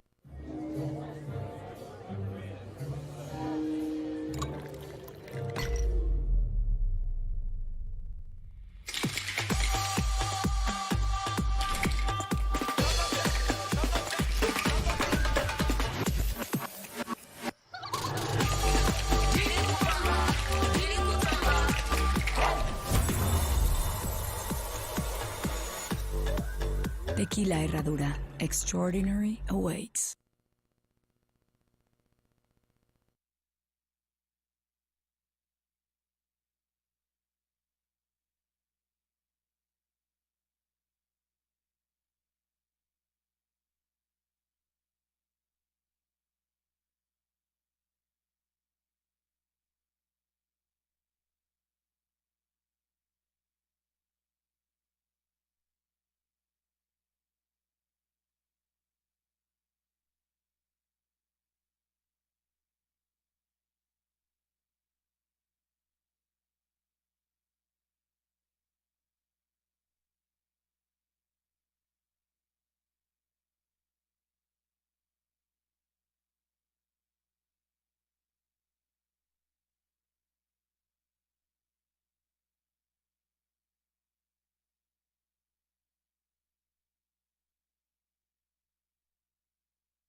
Favorite comes home to score. I know Matt Kiwakowski, Jason Kaler, very excited about a favorite winning those chalk players win yet again. The computers absolutely nailed it.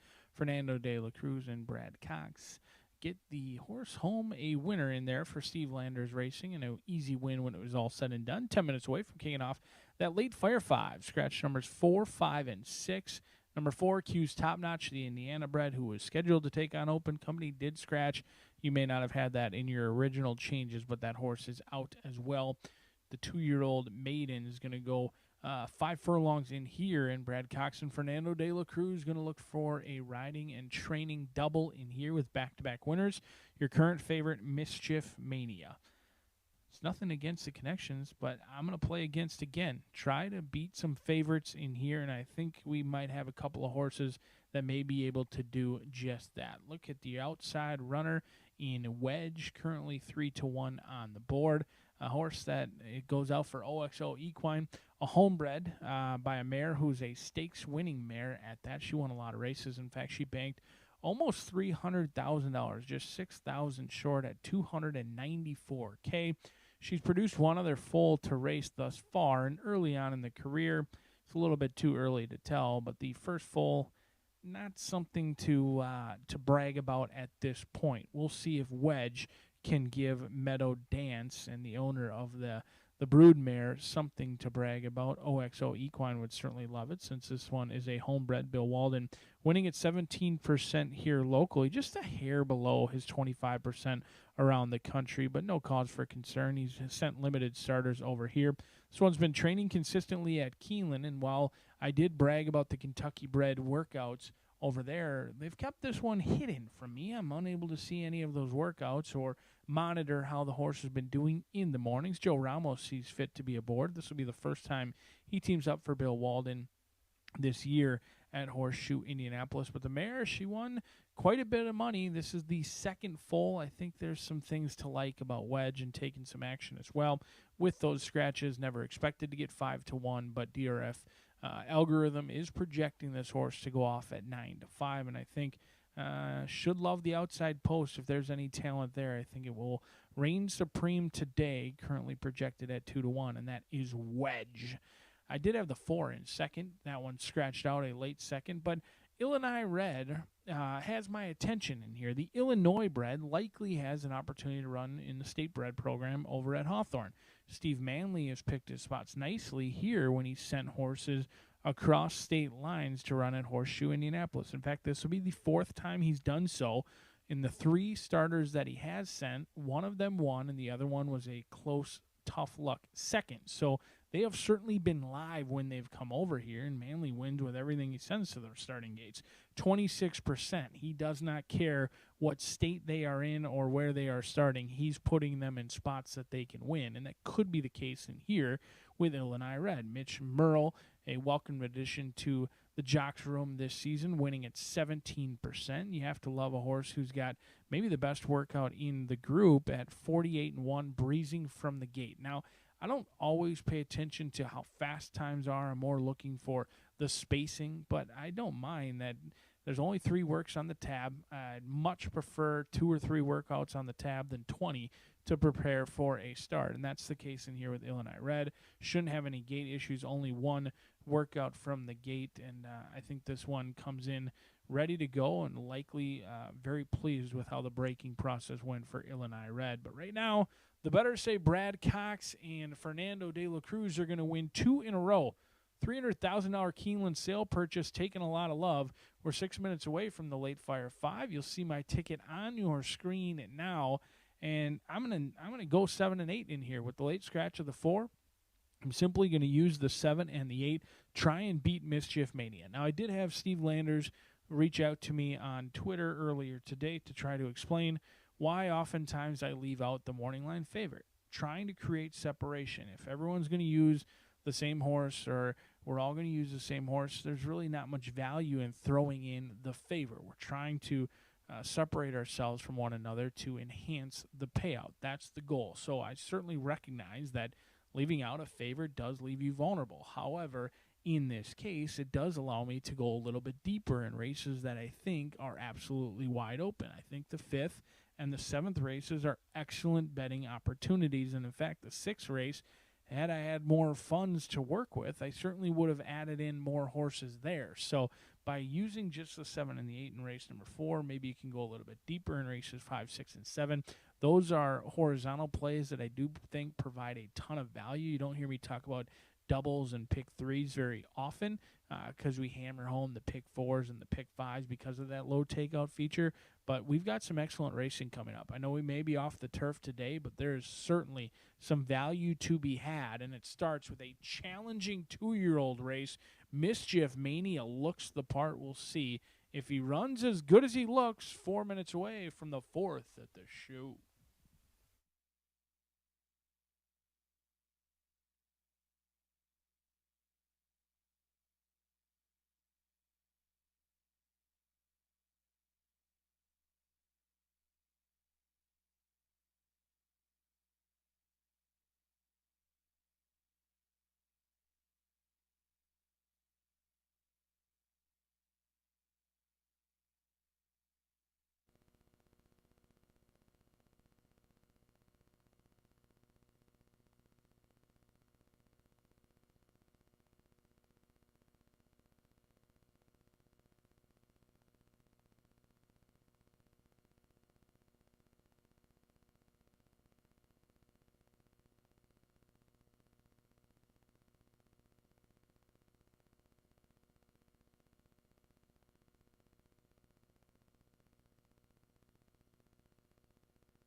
Maiden 2-year-olds coming onto the track now for the 4th race.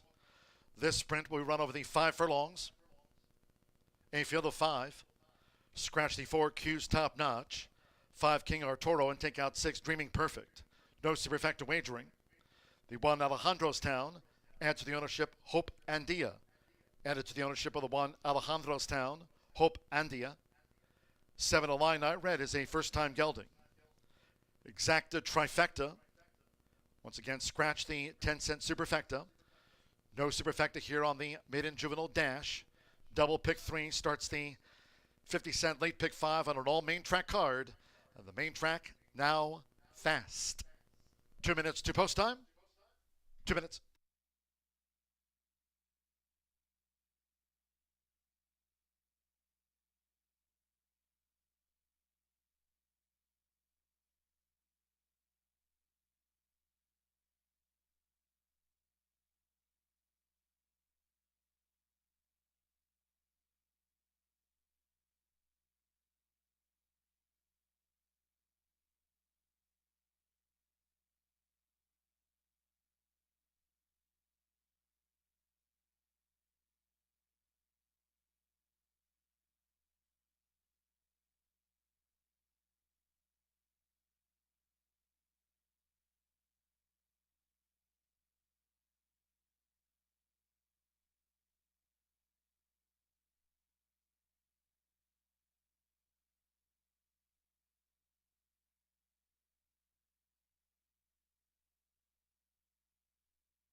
We're less than 1 minute away from post time for the Maiden Juvenile Sprint. Starts the 50-cent late pick 5 off. Well, main track hard, main track fast. Less than 1 minute.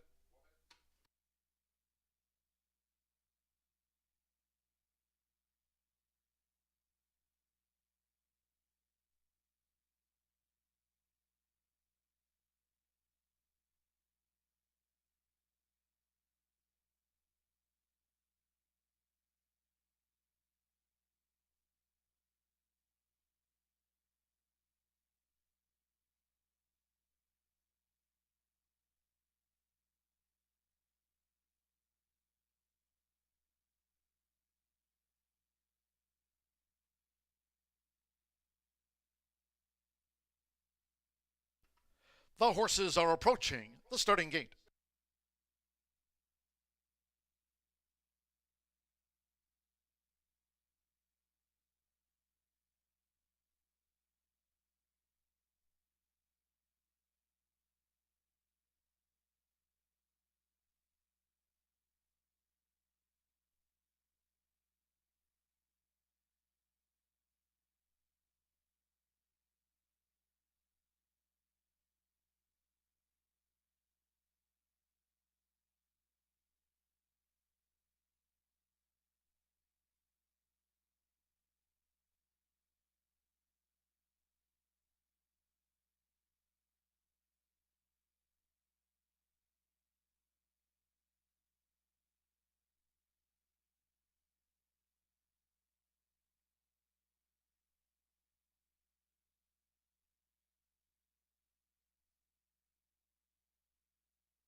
The horses have reached the starting gate.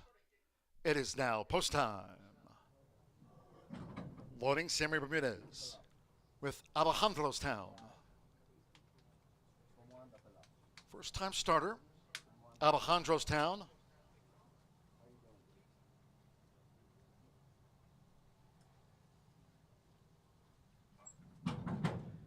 Alejandro's Town, the first of 5 to load into the true center gate. Now Augustin Gomez, Sierra Power was 4th here on debut to Pistoli. Sierra Power joined Alejandro's Town. Mischief Mania, Fernando de la Cruz already with a couple of wins on the card. First time starter, Mischief Mania went in great. Now Mitchell Morrow with Illini Red, making his bow Illini Red.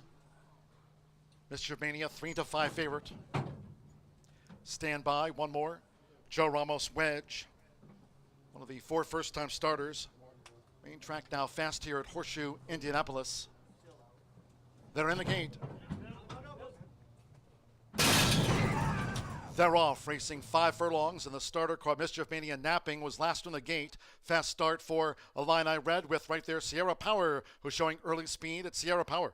For Augustin Gomez, Sierra Power just leads. Illini Red pressing past the half-mile pole, and Alejandro's Town right there close up third as they round the far turn. Wedge is running second to last, and Mischief Mania is running in 5th. They round the far turn, Sierra Power and Illini Red. They're head-to-head, taking this battle toward the quarter pole.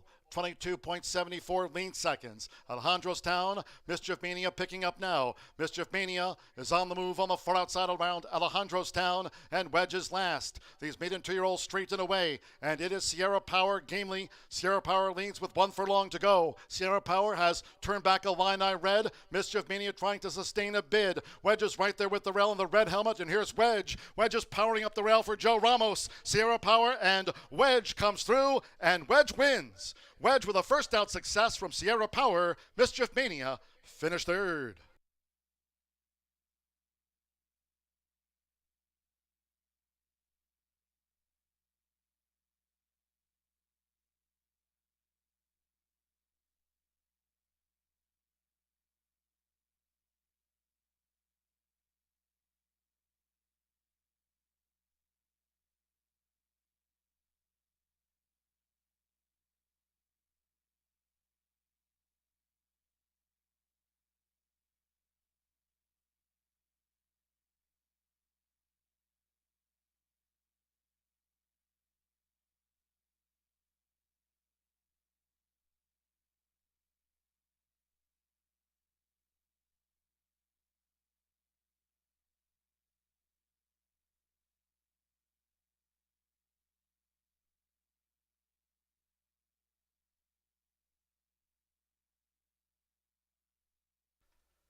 59.49 after the maiden juvenile dash.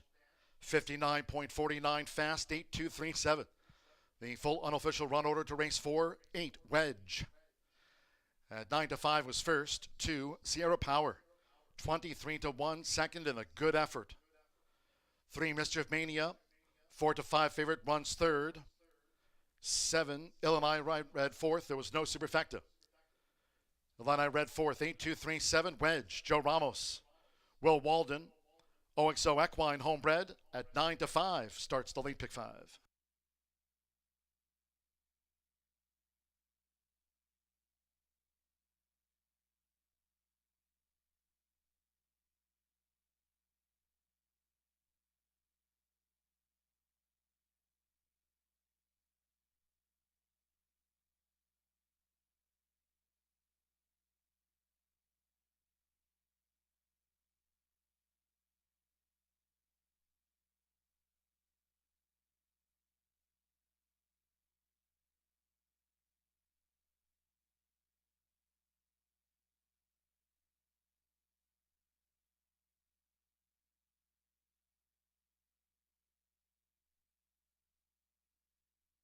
Race 4 official.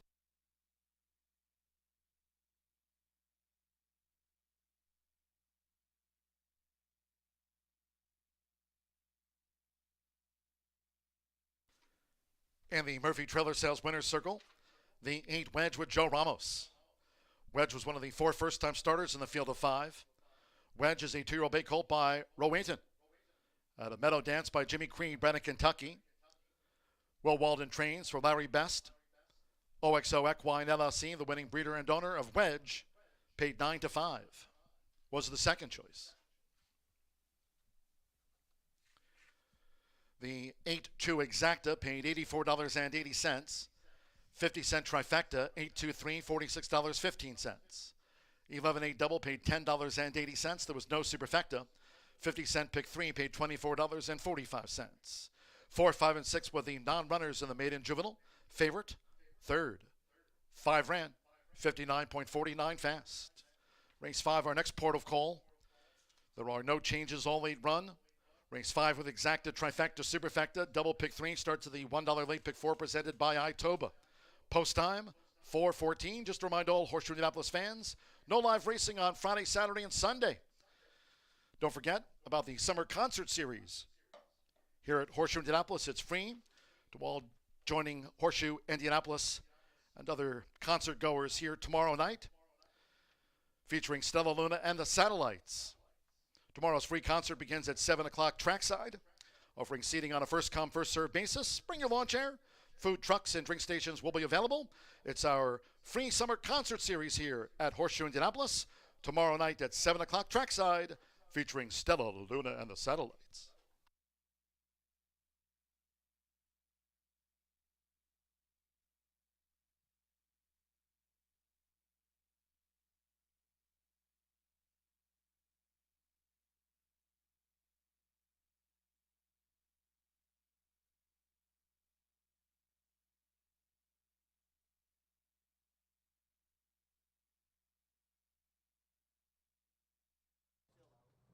They're in the gate. They're off, racing 5 furlongs, and the starter called Mischief Mania Napping was last on the gate. Fast start for Illini Red with right there Sierra Power, who's showing early speed at Sierra Power. For Gustin Gomez, Sierra Power just leads. Illini Red pressing past the half-mile pole, and Alejandro's Town right there close up third as they round the far turn. Wedge is running second to last, and Mischief Mania is running in 5th. They round the far turn, Sierra Power and Illini Red. They're head-to-head, taking this battle toward the quarter pole. 22.74 lean seconds. Alejandro's Town, Mischief Mania picking up now. Mischief Mania is on the move on the far outside around Alejandro's Town, and Wedge is last. These maiden 2-year-olds straight and away, and it is Sierra Power gamely. Sierra Power leads with 1 furlong to go. Sierra Power has turned back Illini Red. Mischief Mania trying to sustain a bid. Wedge is right there with the rail in the red helmet, and here's Wedge. Wedge is powering up the rail for Joe Ramos. Sierra Power and Wedge comes through, and Wedge wins. Wedge with a first out success from Sierra Power. Mischief Mania finished third. They're in the gate.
Hunch Play comes home to score in race number 4. A beautiful Thursday here at Horseshoe Indianapolis. A beautiful day for golf or playing the ponies as Wedge gets a great ride by the self-proclaimed funniest man in that jockstrom, Joe Ramos, and OXO Equine gets themselves home a first out winner and a homebred at that, improving the statistics of the broodmare in there for them. A very impressive winner as Wedge sat coyly at the top of the lane, and it does take a lot for 2-year-olds to pass in the lane. And despite being awfully excited in the saddling enclosure, did prove to be a first out winner in race number 4. Itoba picked 4-time, 9 minutes away from race number 5. No scratches, no changes in here. I think this is a challenging race. I do have the favorite on top, which is unusual when I think it's a wide open race. But been chasing around Mansfield Tiger for some time now, and the 6-year-old hasn't always given me the most rewarding results. He does try hard each and every time. And usually when you have a horse that tries hard and puts a lot of effort into it, the results usually follow. For him, he's picked up paychecks. He'd be a decent horse to own. In fact, he's only missed the board in 1 start out of 5 races so far. He's paid his way. Last year, he brought home $16,000. This year, he's already brought home $15,000 thanks to that second-place finish in the optional claimer last time out. He does run protected after being in for a tag most of the season last year. They want to keep Mansfield Tiger donning their silks. Last time out, he was ridden for speed. He did clear, was headed at the top of the turn, and I thought he battled on. Now, it didn't appear that there was much fight because I thought he was going to wave the white flag, but he battled on and actually held off the 8 other foes in there in that race. So Mansfield Tiger, third start off the layoff. I think he will appreciate being back on a fast main track. It should be noted last time out was on a sloppy racetrack, the time before on a good racetrack. He's winless when there's moisture in the surface, and 5 of his 7 victories have come on a fast main track. Make what you want of that. He's currently co-favored on the board. The 6 is Highest Memories. The top 2 selections are going to try and battle it out for bragging rights when they return to the barn of Tim Eggleston, who's having himself an excellent season. He's winning at 19%, and he's got the top 2 choices in this spot. Marcelino Pedrosa Jr. going to be calling the shots on this 5-time winner who hasn't won since September 11th of 2024. Now, 2024 was going to be a hard act to follow for Highest Memories. His 4-year-old season was one of the better ones for state-bred competition. He started off at non-winners of 2 in a claiming race. He dominated at even money. Then he took a huge jump up to the 1X allowance ranks and yet again dominated, this time bet down below even money. The N2X, he had a slight stumble at the start, was kind of off the pace. He lost a photo finish at even money. Winning in again at the allowance ranks, dominated at 3-2, and then they bit off a ton. Many people believe it was more than they could chew. In fact, the backers had suddenly dried up. They tried the $100,000 Empire handicap and came home to score, making it 4 out of 5 in the $100,000 Empire handicap, winning at almost 10-1. Since that stakes success, hasn't been able to duplicate the form he had been in last year. We'll see if Highest Memories can channel his yesteryears in for a tag for the first time in many a moons. We'll see if Highest Memories can get the job done in this spot. But the 2 has taken some sneaky love. Me and Shilly. Brittany Troxtel off, Santos Sanger aboard. Now, Santos Sanger has been red hot. He's winning at a huge clip. Earlier this week, he had a riding double. 5 wins from 29 starts for this 6-year-old by Lantana Mob. And ultimately, I do believe that he probably prefers 2 turns versus sprinting.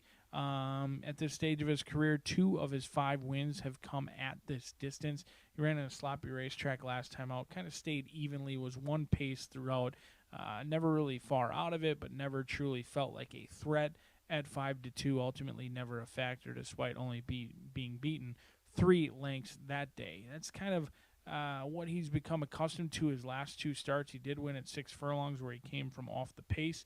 We'll see if he can sit just off the leaders and pounce when it matters. 9-2, taking some love right now for me and Chili, but I think this race goes through Tim Eggleston. However you want to play it, it is Itoba pick 4 time, a $1 minimum, 15% takeout. As usual, you can't win it if you're not in it. some challenging races coming up. In fact, I think the best betting races of the card are coming up in races 5, 6, and 7. Potentially a favorite in the 8th race that you could consider singling, Manny and Cipriano Contreras in that 8th race. But $1 minimum, we've continued to see it. Very generous payoffs. Those pick 5 payoffs look awfully juicy as well. Our highest priced horse thus far, $10.40. The lowest you can do in the pick 5 payout is just under $250. The talented riders getting the leg up. They're getting the instructions now. We'll find out if they listen or not 5 minutes away.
The horses coming onto the track now for the 5th race.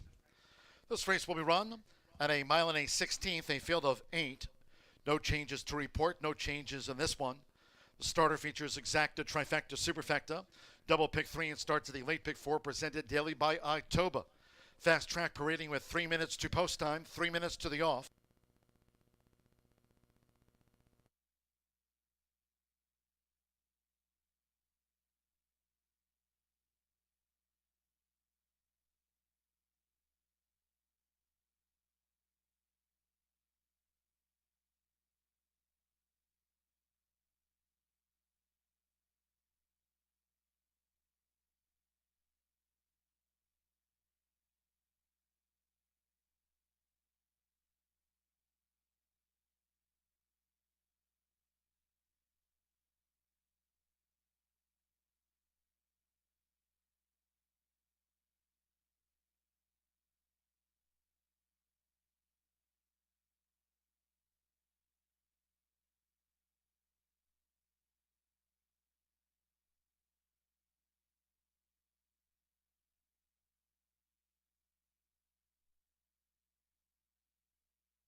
Less than 1 minute 2 post time. Start to the $1 late pick 4 presented by Itoba.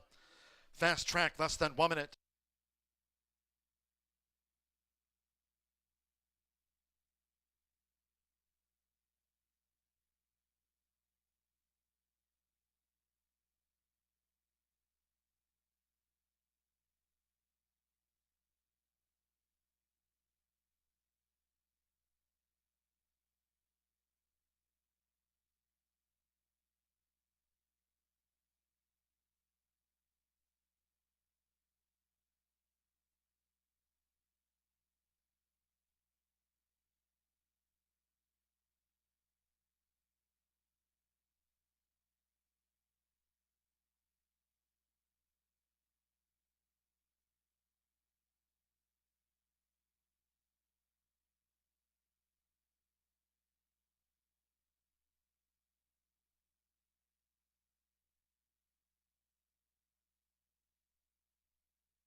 The horses are approaching the starting gate.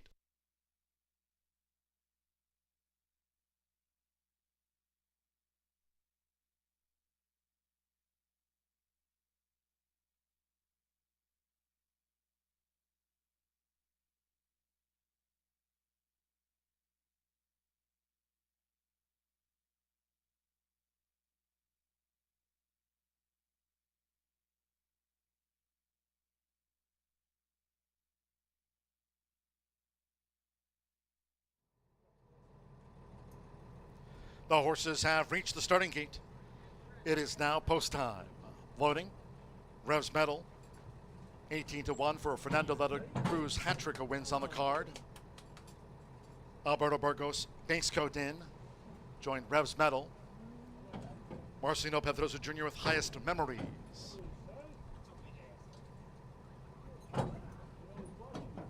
Santos Sanjor with Me and Chile. Now Corona Grande. Joe Ramos bidding for a double. Mansfield Tiger, 3-2 favorite. Mitchell Morrow for Tim Eggleston. Mansfield Tiger drew 3 here. Only run fast track. 3-2 Mansfield Tiger, 9-5 highest memories. 3-1 Me and Chile.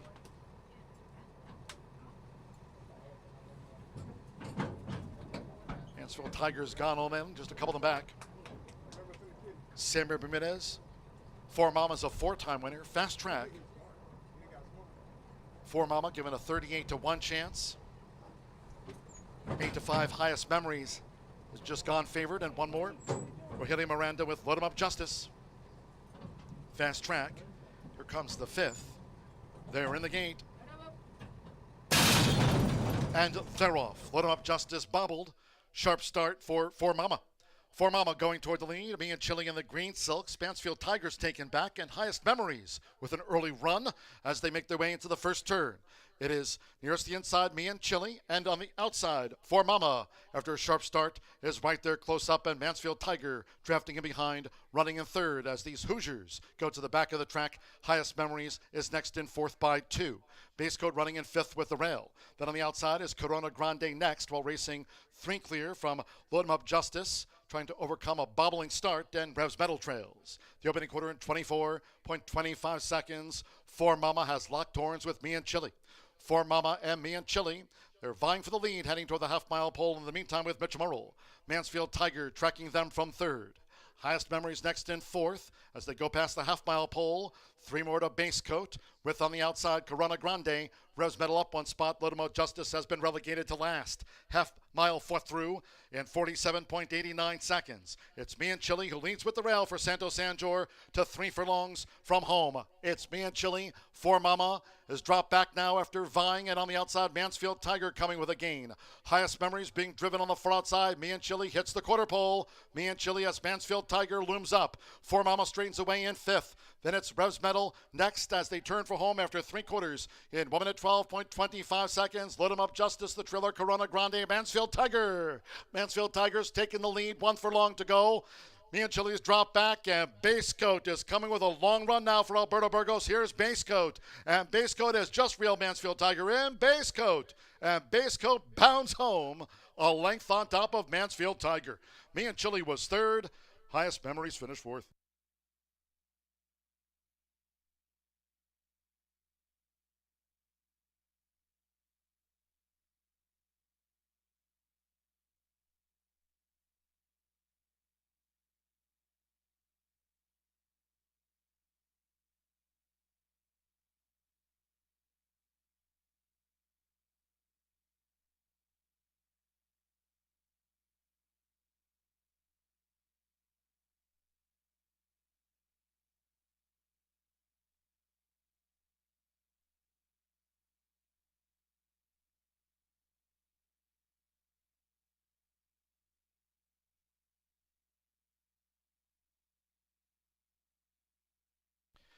$144.84, 5.326 unofficial 5 Base Coat.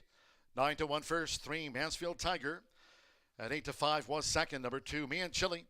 At 5-2 third, and 6 Highest Memories. At 9-5 was 4th Base Coat, Alberto Burgos. For Mike and Penny Lauer, son of Painter. Base Coat's in at 9-1.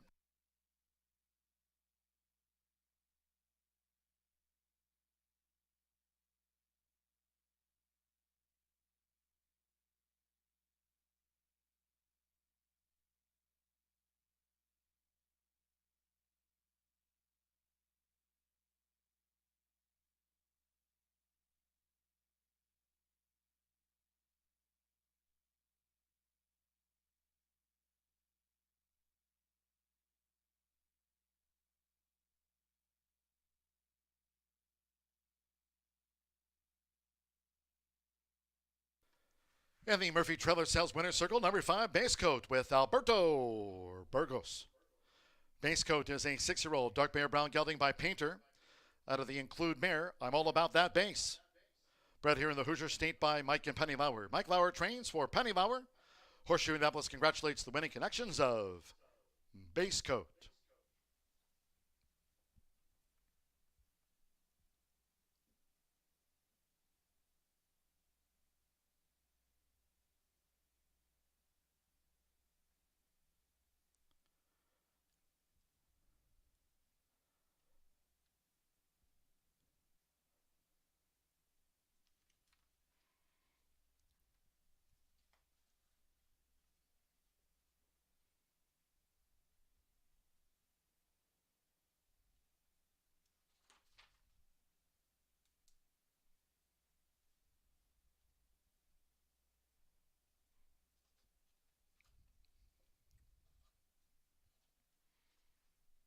Race 5 official. Results been confirmed by the judges. 5-3-2-6 Base Coat's win at 9-1. Starts the late pick 4 presented by Itoba. All main track card. 5-3 was the exacta, $88.80. Highest Memories ran 4th. 10-cent superfecta, 5-3-2-6, $22 and change.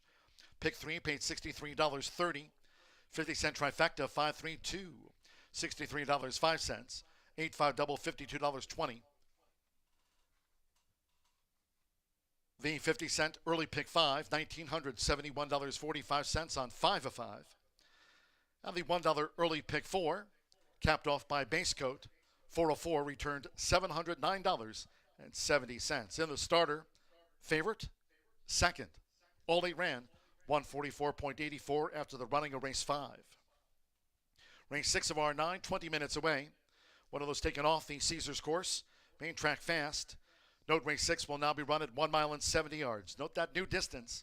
1 mile 70 yards, scratch 2 Timeless Rose, the 5 Bijou Baby, take out the 7 Molly's Rose, 10 Miss Temptation, and scratch 11 Lady Blake. With those scratches, there'll be no grand high five. No pentafecta wagering on the next. Scratch the 2, 5, 7, 10, and the number 11. Exacta trifecta, there is the superfecta, double, pick 3. Post time, 4:45.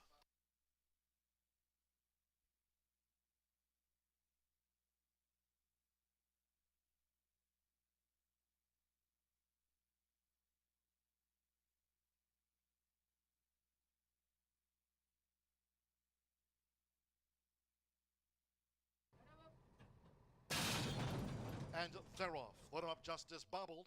Sharp start for Mama. For Mama going toward the lead. Me and Chili in the green silks. Mansfield Tigers taken back, and Highest Memories with an early run as they make their way into the first turn. It is nearest the inside, Me and Chili, and on the outside, For Mama. After a sharp start, is right there close up, and Mansfield Tiger drafting in behind, running in third as these Hoosiers go to the back of the track. Highest Memories is next in fourth by 2. Base Code running in fifth with the rail. Then on the outside is Corona Grande next, while racing 3 clear from Load 'em Up Justice, trying to overcome a bobbling start, and Revs Metal trails. The opening quarter in 24.25 seconds. For Mama has locked horns with Me and Chili. For Mama and Me and Chili, they're vying for the lead, heading toward the half-mile pole in the meantime with Mitch Murrell. Mansfield Tiger tracking them from third. Highest Memories next in fourth as they go past the half-mile pole.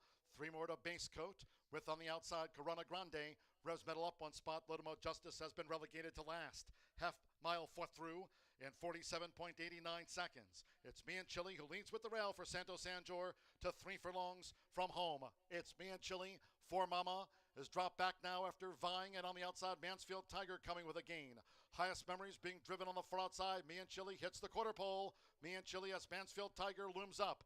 For Mama straightens away in fifth. Then it's Revs Metal next as they turn for home after 3 quarters in 1 minute 12.25 seconds. Load 'em Up Justice, the Triller, Corona Grande, Mansfield Tiger. Mansfield Tiger's taking the lead, 1 furlong to go. Me and Chili's drop back, and Base Coat is coming with a long run now for Alberto Burgos. Here's Base Coat, and Base Coat has just reeled Mansfield Tiger in. Base Coat, and Base Coat bounds home a length on top of Mansfield Tiger. Me and Chili was third. And they're off. Load 'em up.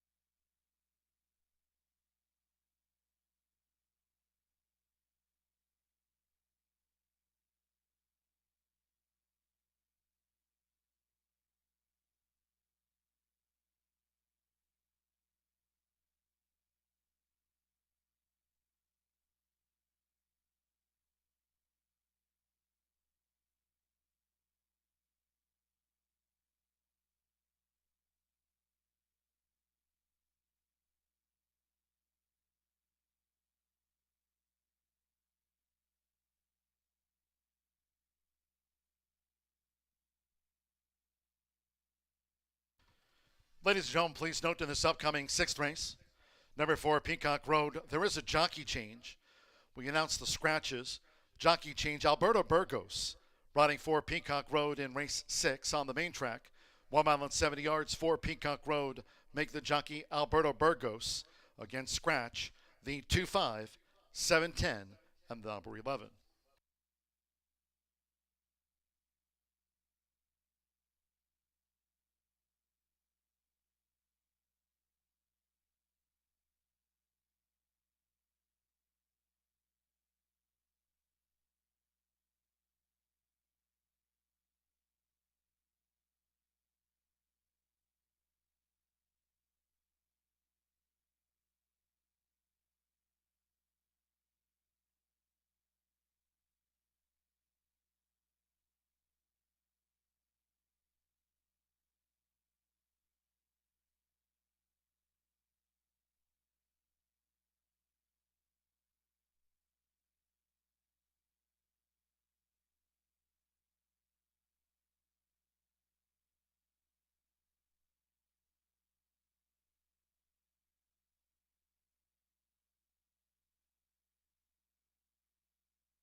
Welcome to this week's iteration of Nathan Klein's Horse Racing History Minute.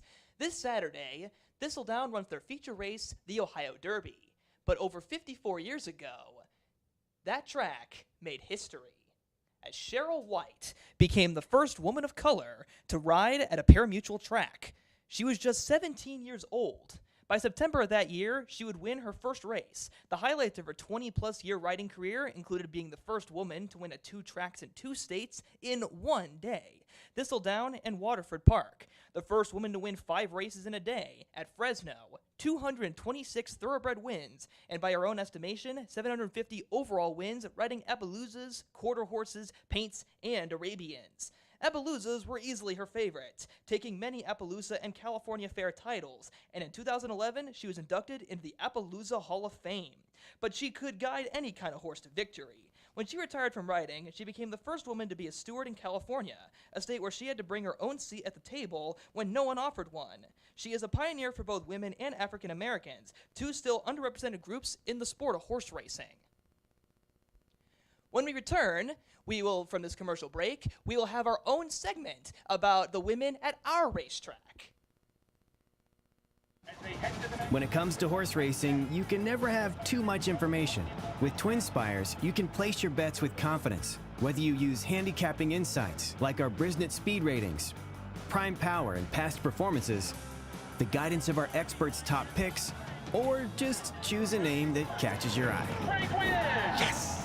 No matter how you pick your horse, bet with Twin Spires. And now you can race to victory with Twin Spires tournaments.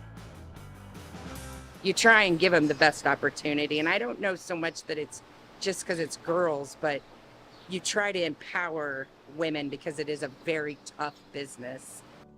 My dad, Jim Elliott, lives in Brookston. He bought a farm when I was a year old, so I grew up in it day to day. We come in.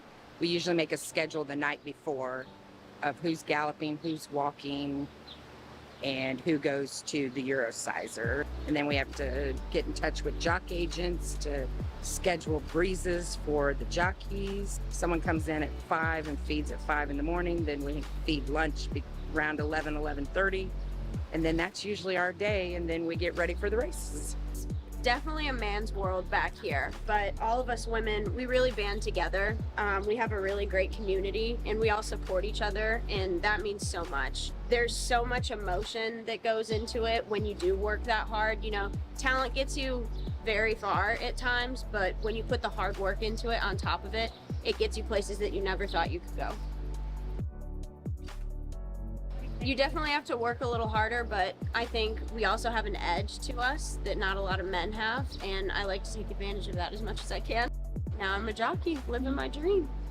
It's a man's sport, for sure. Like, I think women, some people look at them, and I think I'm a little more affectionate with my horses, more hands-on. You know, it's an industry where all your top trainers are men, so I think people look to that. I started underneath my grandpa, Calvin Prescott. Prior to that, I've always had horses in my life. I barrel raced. Went to college at Ball State, and then I got back into horses with my grandpa, and I think my own trainer's license was probably somewhere around 2003, maybe, something like that. Started out with just a few. Eventually, I started breeding my own horses, and now I'm up to, I don't even know, 40-something, so a lot. Hola, mi nombre es Shenevely. Soy Jaguaker, trabajo con Michelle Elliott, tengo aproximadamente 2 años de estar trabajando acá, soy del país de Guatemala. There's a lot more women in this business now than when I first started 35 years ago. Being a woman, other women feel threatened by you sometimes, so it's always a good idea to go chat with the ladies first. They're your biggest asset and your biggest allies. Women will stick together if you give them a shot.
Stepping onto the track now for the 6th race.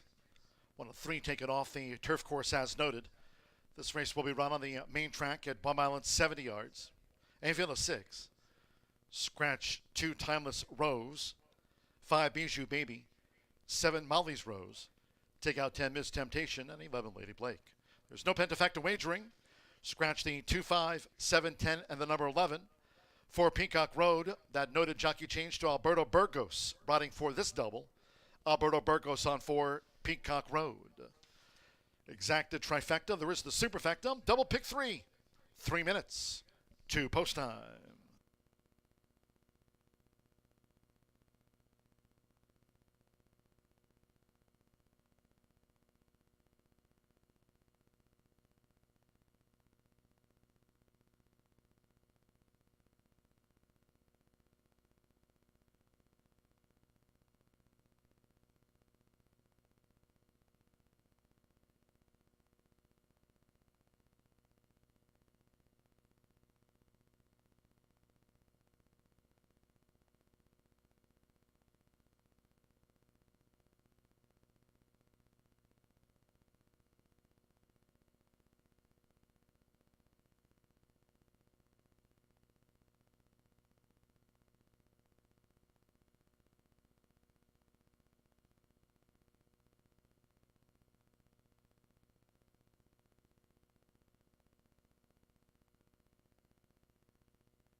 Less than 1 minute to post time.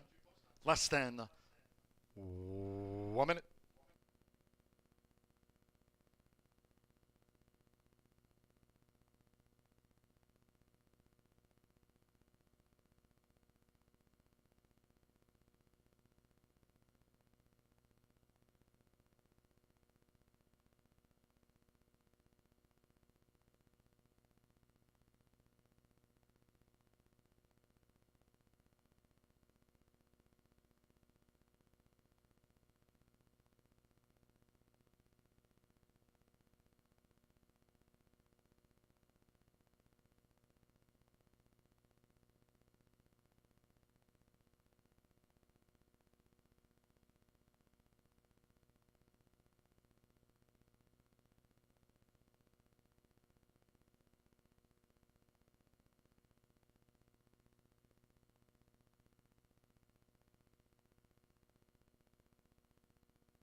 The horses are approaching the starting gate, going down to the 1 mile 70-yard start. Fast Track.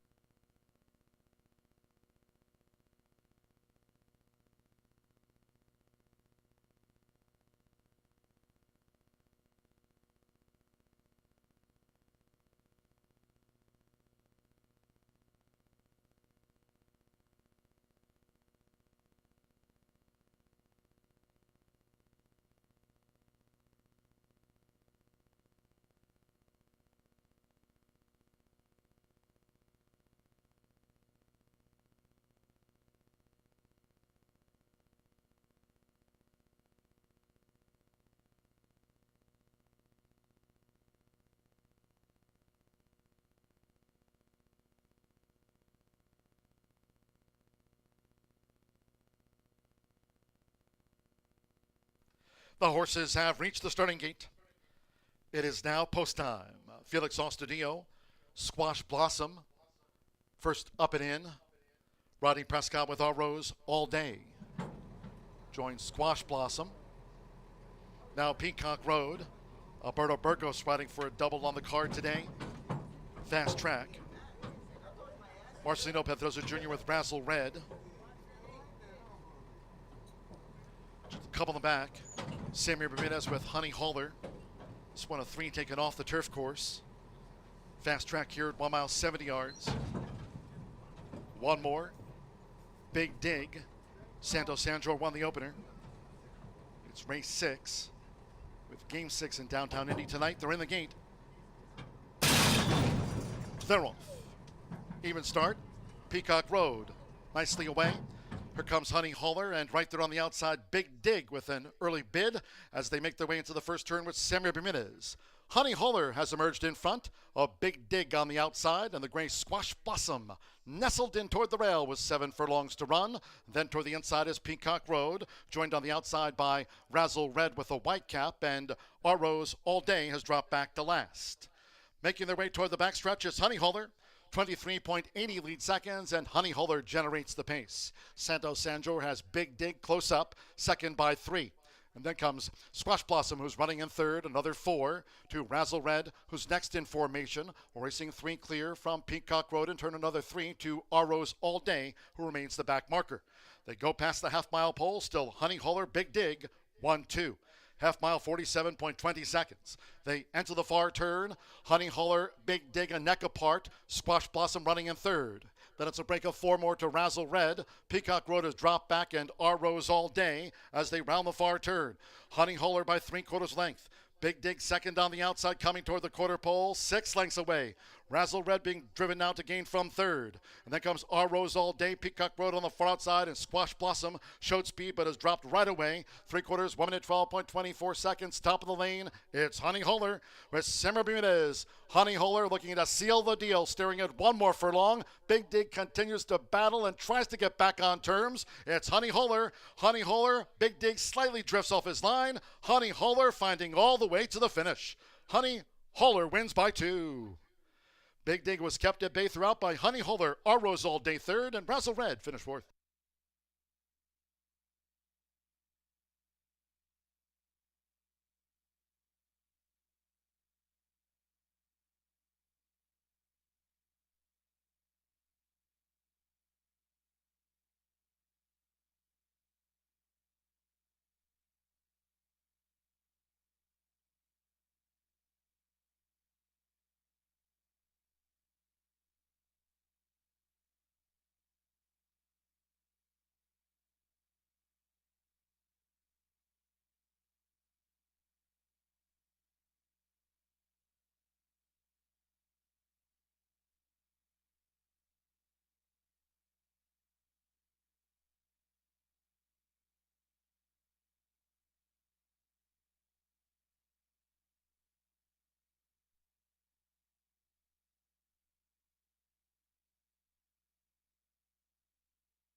A 9168 Honey Hauler.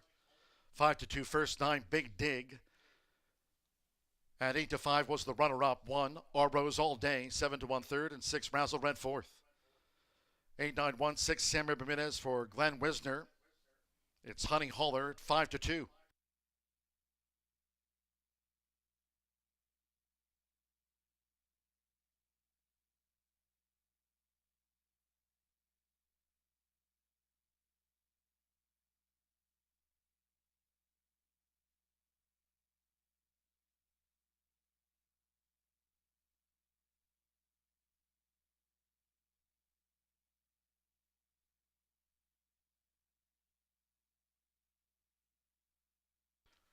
Stepping into the Murphy Trailer Sales Winner's Circle, the 8 Honey Holler, making every yard a winning one under the hands of Samuel Bermudez.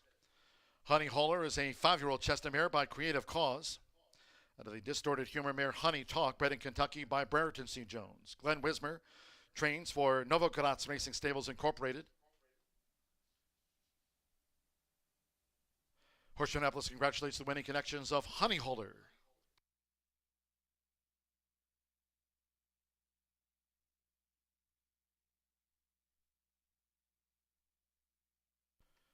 Race 6 official.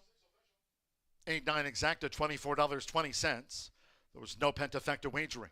Pick 3, $84.15. The 50-cent trifecta. 8-9-1. Our Rose All Day ran third. $29.30. 5-8 double $67. And the 10-cent superfecta Razzle Red fourth. 8-9-1-6 10-cent superfecta returned $15.86. 141.28 after the running of race 6. To the 7th we go. Off the turf, Maiden will be run on the main track at 1 mile 70 yards. Scratch 7 Mackey. 8 Porky is my name. Take out the 9 Norris Fireball. Scratch 10 Hot Black Coffee. 13 Sir Xander, 14 Engine Soul, both draw in. 13 of the 14 run. 12 Southwick. Jockey change to Andres Calleja. Waive the apprentice allowance 120 corrected weight. Andres Calleja rides the 12 Southwick. Exacta trifecta superfecta. Here there is the 10-cent grand high 5, pentafecta wagering on the Maiden, double, and final pick 3 of the day. Post time in 20 minutes at 5:15.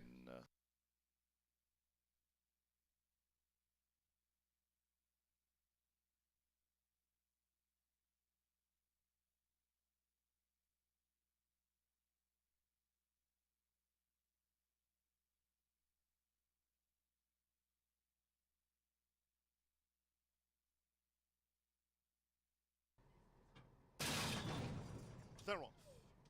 Even start. Peacock Road. Nicely away. Here comes Honey Holler, and right there on the outside, Big Dig with an early bid as they make their way into the first turn with Samuel Bermudez. Honey Holler has emerged in front. A Big Dig on the outside, and the gray Squash Blossom nestled in toward the rail with 7 furlongs to run. Then toward the inside is Peacock Road, joined on the outside by Razzle Red with a white cap, and Our Rose All Day has dropped back to last. Making their way toward the backstretch is Honey Holler.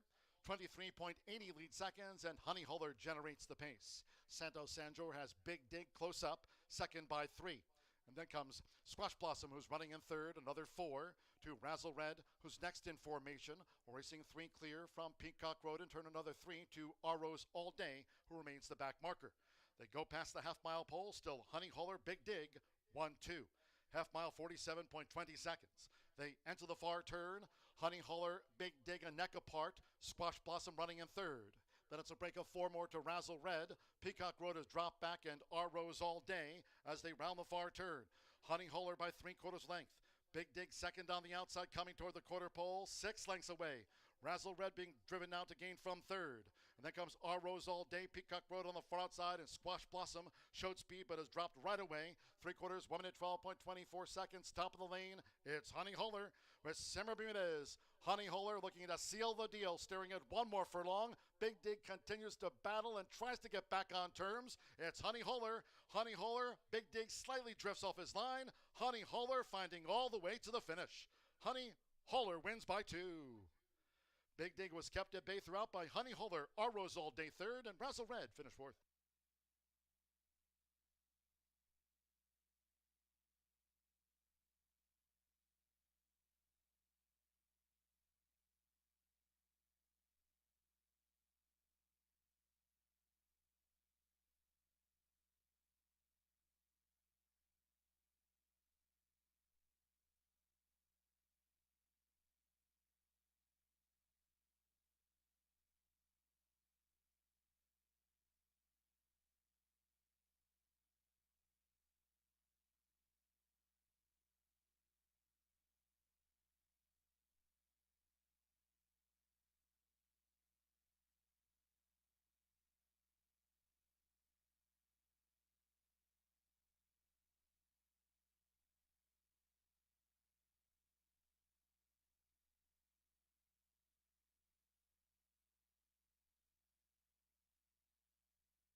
8 minutes to the 7th race here at Horseshoe Indianapolis, and what a nice day it has turned out to be. We do have some scratches, though, as this race was slated for the grass. A mile and 70 now on the dirt. 3-year-old Maiden special weight. These are Indiana sired, and they are gelding. So for the boys, scratch the 7, 8, 9. Callejas on the 12. The 13 draws in, and I did put it in my selections, but I am going to go with right now the current favorite 5 at 2-1, and that is Forever Greedy, the Tiana Richardville trainee. And what a wonderful year she's having. Won a stakes this year. This 3-year-old gelding has been bred, owned, and trained by Tiana. Hannah Leahy up, who has ridden Greedy. And, you know, she was talking about him with me the other day when I was on the backside, and she said, this horse just loves Hannah. He paws at the ground to get her to come over to him. She just has a very special bond with both this horse and Hot Middles, her stakes winning filly. Coming up a second with Hannah in that maiden special weight at 5.5, and we're going to 2 turns again. Now, it wasn't too bad when this horse ran 2 turns. It was 4th, but it was not a bad run of it. He actually tried to set the pace, kind of sent for the lead, and ended up only being a length off the leader in that race. But then coming around, you know, into the stretch, just sort of faded for 4th. It was a little bit, I think, probably pressed the pace too much, got a little tired. It was only the 2nd race for this horse. This was last year. So we've run all sprints, and we're going to try 2 turns for the first time since last year when he was a little bit more green. And then I'm going to go to the 2, Unbridled Hero, 4-1 on the tote board. Unbridled Hero is a 3-year-old gelded son by Unbridled Express, one of our top Indiana sires here in the state. And this is the dam's a Jimmy Creed dam, and this one's making its 10th lifetime start. This horse loves to get 3rd. Last race out was 3rd, got DQ, even when he got 2nd. Back on May 20th, this horse got moved to 3rd because he got in a little bit of trouble. So definitely one to include in your exotics for sure, as runs an honest race and has had a little bit of early speed in the past. So definitely has been catching the rain here this meet, which we've had a lot of. But this horse definitely, I think, is one to include. Good numbers, good running style, and hopefully can get a good, clean trip and not get any trouble. This is a troublemaker, Unbridled Hero. And then I threw in the MTO right now at 4-1 on the tote board, and that is Sir Xander. Arcilio Flaco is aboard here for Jose Cazares, and this 4-year-old gelding is going to be making only his 4th lifetime start, and boy, did he put it together last time. May 29th, it came off a mile and a 16th, and today we are going a mile and 70, so a little bit shorter, and it was 2nd by 2. Maybe needs a little bit shorter, but this one also similar numbers to the other 2. So I think it just kind of depends on the trip for a couple of these. Hopefully it's something to run at. So I'm going to go with 5-13 as jockeys get the leg up and horses head to the track. Good luck.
The horses coming onto the track now for the 7th race.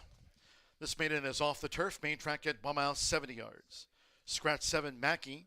8, Porky is by name. 9, Norris Fireball. And take out the 10, Hot Black Coffee. Scratch 7, 8, 9 of the 10, 12, Southwick. The jockey, Andres Calleja. Wave the apprentice allowance 120 corrected weight. Andres Calleja rides the 12, Southwick. Exacta, trifecta, superfecta. Here the 10-cent grand high five. Double final pick 3 of the day. Fast track with 3 minutes to the maiden.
Less than 1 minute to post time.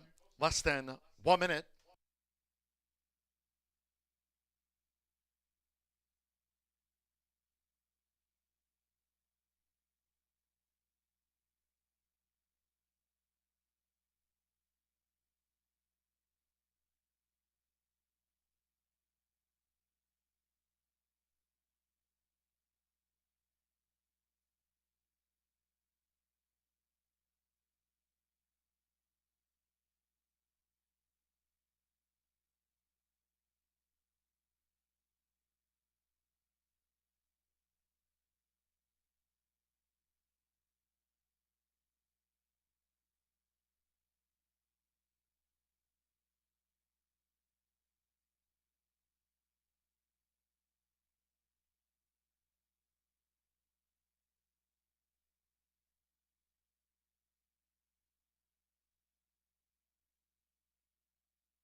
The horses are approaching the starting gate.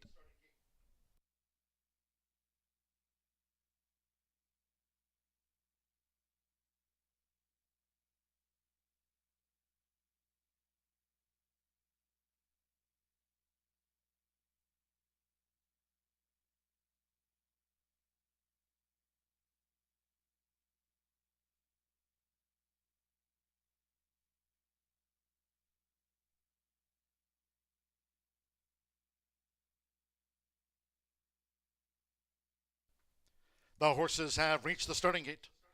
It is now post time. They're going in. Joella Barnos with Buster B.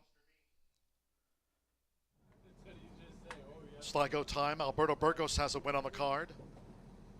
Unbridled Hero Santos Sandor won the opener. Joseph Romero with CV Ronin Legacy. TD Memory, Sammy Bermudez riding for a double.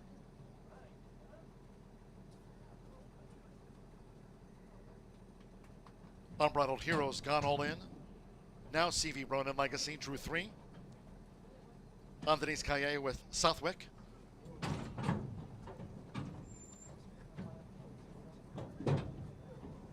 Marcelino Pedroza Jr.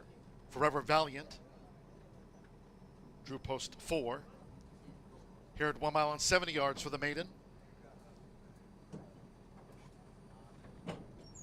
Hannah Leahy with Forever Greedy. Marcelio Flacco, Sir Xander drew in here as a main track only, track fast. Now Forever Greedy. Even money. Forever Greedy.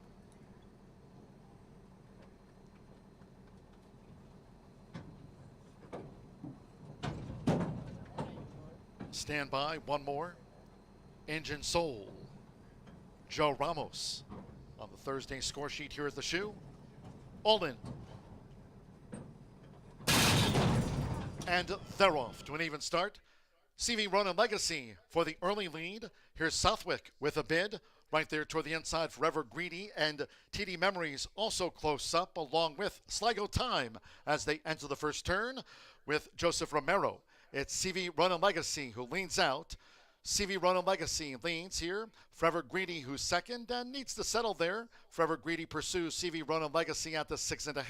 Southwick is just in third. Buster B holding the rail, running in fourth. Forever Valiant taken back in fifth. Sligo Time is sixth between horses. TD Memories is seventh on the extreme outside. Break of 3 more to Sir Xander. Toward the inside is Unbridled Hero running second to last, and Engine Soul lacks speed. The quarter in 23.53 seconds, making their run past the half-mile pole. Forever Greedy pushing through underneath of CV Ronin Legacy now for Hannah Leahy. Forever Greedy and CV Ronin Legacy vying for it, with Buster B tracking them. The half-mile 47.53 seconds. Forever Valiant's on the move from fourth. Southwick in fifth. Unbridled Hero is sixth. Sligo Time in seventh. Sir Xander is eighth. Then further back to Engine Soul, and TD Memories has just tailed off. They make their way toward the quarter pole. CV Ronin Legacy at 13-1 and favored Forever Greedy. And these two match up as they come past the quarter pole. They're 9 clear.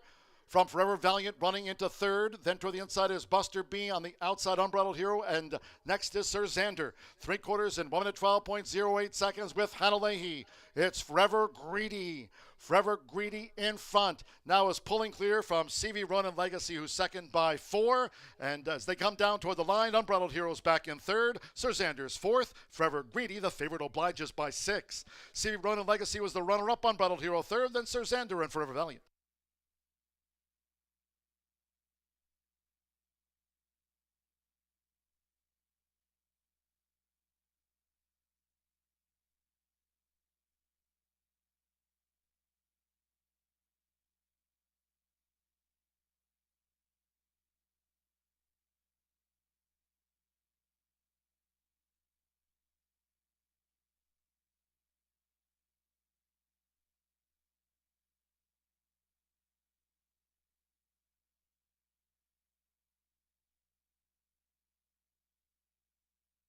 $142.29 after the maiden. 5-3-2, 13 of the 4 runs, fifth for the Pentafecta. 5, Forever Greedy. 3-5 was first. 3, CV Ronin Legacy. 13-1, second, number 2, Unbridled Hero. At 4-1, third. 13, Sir Xander. The main track only at 4-1 runs fourth, and 4 Forever Valiant getting into the Pentafecta. Hannah Leahy for Tiana Richardville. Thirsty Acres Racing with another win here this season at 3-5. Forever Greedy home.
Returning to the Murphy Trailer Sales winner circle, the 5, Forever Greedy with Hannah Leahy.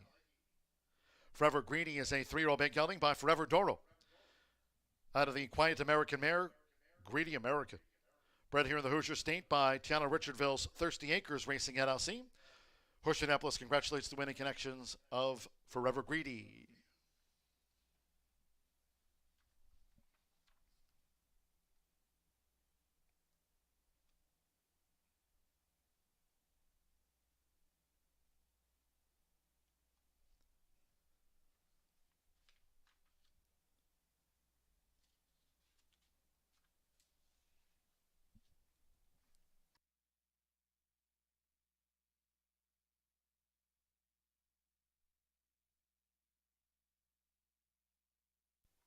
Race 7 official. 5-3 exacta paid $35.20. 50-cent trifecta, $21.55. 10-cent pentafecta. Forever Valiant ran 5th, $61.63, pays out the 10-cent grand high 5. 8-5 double, $24.80. Sir Xander 4th. 10-cent superfecta result, there it is, 5-3, 213 for the 10-cent superfecta. Paid $13.35. On to the 8th we go. And in the Distaff Mile, no scratches. Number 1, What's to Do, the jockey Fernando de la Cruz. Fernando de la Cruz rides the 1 here in Shelbyville. What's to Do? 2 Timeless Glory, corrected weight 119 pounds. Gina Lucille rides the 2 Timeless Glory. The correct weight there, correct weight 119. Exacta Trifecta Superfecta, 10-cent Pentafecta start of the late double. 9th race closing the card with the Horseshoe Indianapolis QHI Derby final. Over the 400 yards, Fast Track Tailwind, scratch the 5, Dragon Dynasty. 9th race, scratch the 5. 11 RR, lot of run for Robin, draws in and breaks from that vacated post position number 5. 11 RR, lot of Robin runs, draws post 5. 1 checking me out, the jockey A. Saran. A. Saran on 1 checking me out.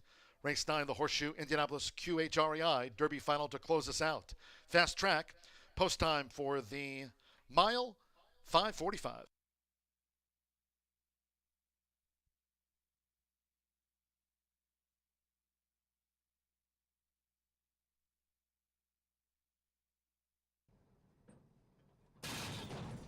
And they're off to an even start. CV Ronan Legacy for the early lead. Here's Southwick with a bid. Right there toward the inside, Forever Greedy and TD Memories also close up, along with Sligo Time as they enter the first turn with Joseph Romero. It's CV Ronan Legacy who leans out. CV Ronan Legacy leads here. Forever Greedy, who's second and needs to settle there. Forever Greedy pursues CV Ronan Legacy at the 6.5.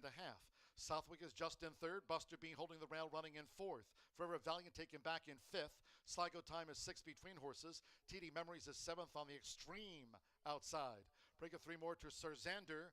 Toward the inside is Unbridled Hero running second to last, and Engine Soul lacks speed. The quarter in 23.53 seconds, making their run past the half-mile pole. Forever Greedy pushing through underneath of CV Run and Legacy now for Hannah Leahy. Forever Greedy and CV Run and Legacy vying for it, with Buster Beat tracking them. The half-mile 47.53 seconds. Forever Valiant's on the move from fourth. Southwick in fifth, Unbridled Hero is sixth, Sligo Time in seventh, Sir Xander is eighth, then further back to Engine Soul, and TD Memories has just tailed off. They make their way toward the quarter pole. CV Run and Legacy at 13-1 and favored Forever Greedy. And these two match up as they come past the quarter pole. They're 9 clear from Forever Valiant running into third. Then toward the inside is Buster B on the outside, Unbridled Hero. And next is Sir Xander. 3 quarters in 1 minute 12.08 seconds with Hannah Leahy. It's Forever Greedy. Forever Greedy in front. Now is pulling clear from CV Run and Legacy, who's second by 4. And as they come down toward the line, Unbridled Hero's back in third. Sir Xander's fourth. Forever Greedy, the favorite, obliges by 6. CV Run and Legacy was the runner-up, Unbridled Hero third. Then Sir Xander and Forever Valiant.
8 minutes to race 8 here at Horseshoe Indianapolis. 3-year-old and up, claiming for $10,000 a mile. On the dirt, Fernando de la Cruz is on the 1. We don't have any scratches. The 5 is the current favorite. It's 50 Shade time. How did that get past the Jockeys Club? Woo! This 50 Shade time is pretty sketchy. No, I'm just kidding. Manny Escobar board for Cipriano Contreras. Sippy and Manny together. I got my cameraman's off. What have you been watching? Have you been watching 50 Shades of Grey, John? This one, coming out and claiming for 10, was claimed 2 back at Oaklawn. Then got caught on the mud first after the claim for Sippy, who has good percentages. Second on the claim, was second in that last race on the mud. Sippy also co-owns this one, which I always take note of the ones that he co-owns. But it's 50 Shade time, I think, fits in this class. Coming from Oaklawn, claiming for 10 here. Even though it is technically the same condition, I just think that he's facing so much easier. For instance, the 3rd place finisher, Baby Gundan, came back to win last out, was in a 12-horse field at Oaklawn, where he got claimed from Steve and Eric. And then, wait, he didn't get claimed from them, I don't think. No. I'm not sure, but Eric Asmussen was aboard on that one, so I'd have to look that up. But if you see some of these shorter field races, this horse does a little bit better, and he will come off the pace nicely. So this 7-year-old mare, she knows her way to the winner's circle. So let's see how she does today in this, I think, just an easier group. The 5. That's what we were talking about. I'm sorry, Aaron. I was talking about the 5 the whole time. Let's switch to the 2. We already showed the 3, Stupendous, dropping down in class. We talked about the 5, who I think is getting easier. Let's talk about the 2, Timeless Glory, because my girl Gina Lucille is riding this one again. I talked to Ray Hernandez a little bit earlier about one of his earlier horses that ended up completing the Superfecta, and now he's got Timeless Glory in here, who he thinks also has a pretty good shot. The 2 is 17-1, second longest shot on the board. Gina has ridden this mare the last 2 times. They get along really well. She was one of those starter optional claimers. She kind of got into a wide trip last time, and she sort of has had a couple of even efforts with Gina. They get along really well. Gina loves this horse. Very happy to see her riding again. She's ridden here. She started her career here in Indy. She had a couple of gorgeous daughters and then came back a couple years ago, and now she's off being a racing analyst and creating content for FanDuel. I'm so proud of her, but don't mistake it. She is a rider. She knows how to ride. She knows horses really, really well. She owns her own horses. So that, and Ray being a high percentage trainer, he's gotten his horses here in Indiana have run really, really well. Let's go back to the 3, though, since I was talking about the 5. The 3 is there she is. Okay. The 3, Felix Astudio. I talked about the 5 a little bit. This is a mare by California Chrome. I think we all remember California Chrome. But this one, if you go back to 2 ago, non-2, claiming for 12.5, a mile and 70, 1. Put up a decent speed figure in there, too. Then was in another 12.5 condition claimer here, and ended up 3rd, beaten a neck. And what a way to fight for it. I mean, this horse set up the pace, got taken to 2nd, and then ended up battling back and was a neck off the leader. I just think that Stupendous has a lot of grit. These are very skilled older mares, and Stupendous is my top selection. Then I went with the 5. It's 50 Shade time. Very explicit. And then the 2, Timeless Glory, with my girl Gina Lucille and Ray Hernandez. I just love the connections there. Jockeys are legging up and heading to the track. Good luck.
The horses coming onto the track now for the 8th race.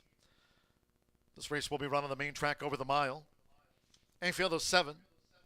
One What's to Do, the jockey Fernando de la Cruz. Already has a couple of wins on the card. Fernando de la Cruz rides 1 What's to Do. 2 Timeless Glory, corrected weight 119 pounds. 119 corrected weight carried by the mare Timeless Glory. Exacta Trifecta Superfecta, 10-cent Pentafecta starts with a late double. 9th race closing the card in the race week with the Horseshoe Indianapolis QHI Derby. Over the 400 yards, Fast Track Tailwind, Scratch 5 Dragon Dynasty. Number 11, RR, That'll Run for Robin, draws in and breaks from the vacated post position number 5. Number 11, RR, That'll Run for Robin, runs, breaks from post 5. And also there, in the finale, the 1 Checkin' Me Out, the jockey A. Saran rides 1 Checkin' Me Out.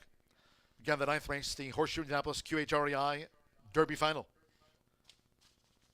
Distaff mile here, 1 minute away.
Less than 1 minute to post time.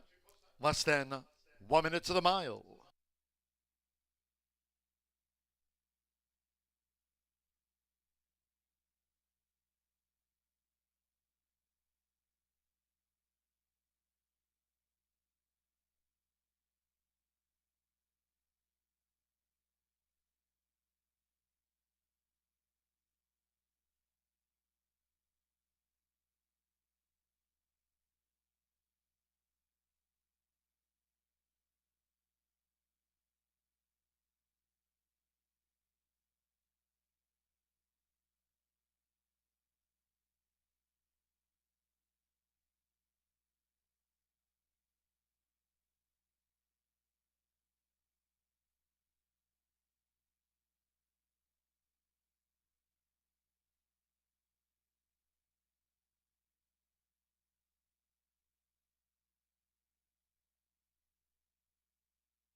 The horses are approaching the starting gate.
The horses have reached the starting gate.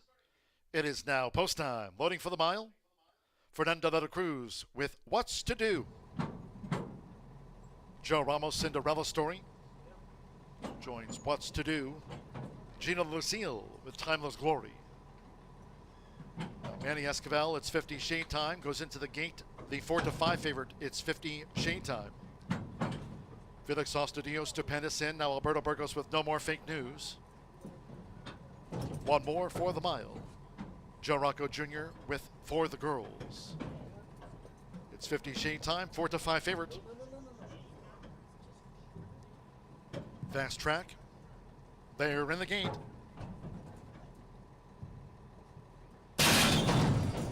They're off. Timeless Glory out to a sharp start. What's to Do from the rail. Here comes an early bid from For the Girls, and also right there, it's 50 Shade Time across the track as they bank into the first turn. Nearest the inside, What's to Do and Timeless Glory as they vie for the early lead at the 6.5, and Timeless Glory has forged just in front for Gina Lucille. What's to Do second at the inside by a length, with on the outside For the Girls running in third, and just off these leaders going up the back of the track. Then between horses, it's 50 Shades Time running in fourth. Cinderella Story is launching a bit on the extreme outside in company with No More Fake News, and Stupendous in the blue sleeves with a white cap toward the rail. They're well grouped. The quarter is 24.35 seconds now. In the shadow of the half-mile pole, Timeless Glory. Timeless Glory leads by 3/4 length. For the Girls second on the outside. On the extreme outside, Cinderella Story continues to launch a bid here in company with No More Fake News. What's to Do with the rail. Half mile in 48.12 seconds. Timeless Glory. Timeless Glory at 17-1, kicking for the quarter pole in front of What's to Do. Between horses, For the Girls under pressure, No More Fake News. On the far outside, Cinderella Story. It's 50 Shade Time, looks to gain with the rail for Manny Esquivel, and Stupendous is last. As these Distaffers straighten away, 3/4, 1 minute 13.16 seconds. What's to Do has taken the lead with 1 furlong to go. What's to Do spurts away to a 3-length lead. Nearest the inside, Timeless Glory with its 50 Shade Time, and on the outside, No More Fake News. They're close to home. What's to Do in Shelbyville? What's to Do? Fernando de la Cruz with a hat-trick of wins on the card. What's to Do? 1 by 6 from Timeless Glory, who stayed on to run second. No More Fake News was third. It's 50 Shade Time back in fourth.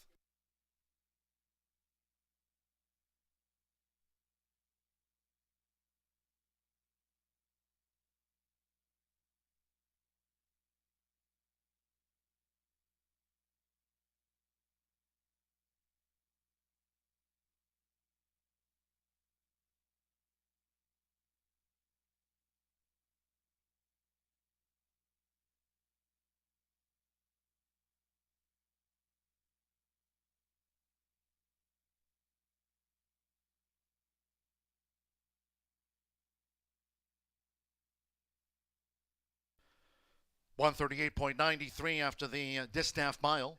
138.93, 1-2-6-5-3-1. What's to Do? 4-1 first. 2 Timeless Glory at 17-1 was second. Number 6, No More Fake News at 8-1 third. 5, it's 50 Shade Time. 1-2 favorite runs fourth in the mile, and 3, Stupendous fifth. 1-2-6-5-3. What's to Do? It's 3 for Fernando de la Cruz. John Harron with another win on the card, and meet What's to Do at 4-1.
Returning to the Murphy Trailer Sales Winner's Circle is the one What's to Do.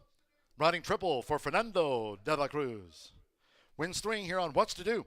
6-year-old dark mare brown mare by More Than Ready. Under the Broken Vow mare, Mending Wall, John Harron.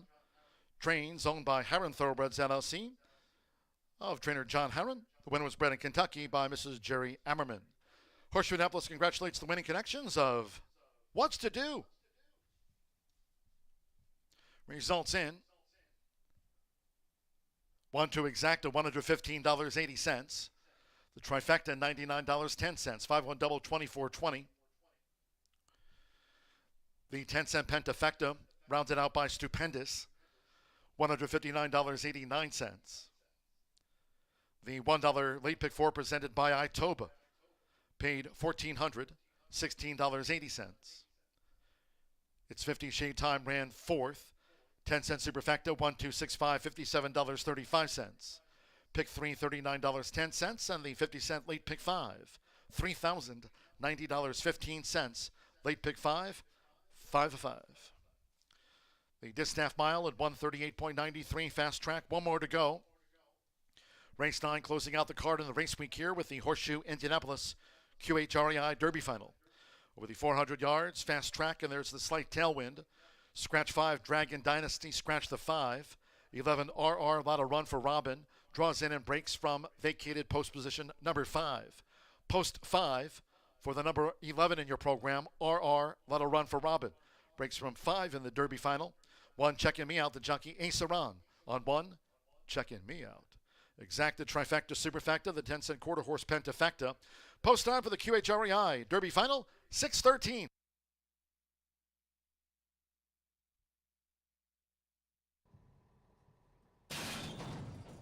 They're off. Timeless Glory out to a sharp start. What's to Do from the rail. Here comes an early bid from For the Girls, and also right there, it's 50 shade time across the track as they bank into the first turn. Nearest the inside, What's to Do and Timeless Glory as they vie for the early lead at the 6.5, and Timeless Glory has forged just in front for Gina Lucille. What's to Do second at the inside by a length, with on the outside For the Girls running in third, and just off these leaders going up the back of the track. Then between horses, it's 50 shade time running in fourth. Cinderella Story is launching a bit on the extreme outside in company with No More Fake News, and Stupendous in the blue sleeves with a white cap toward the rail. They're well grouped. The quarter is 24.35 seconds now in the shadow of the half-mile pole. Timeless Glory. Timeless Glory leads by 3/4 length. For the Girls second on the outside.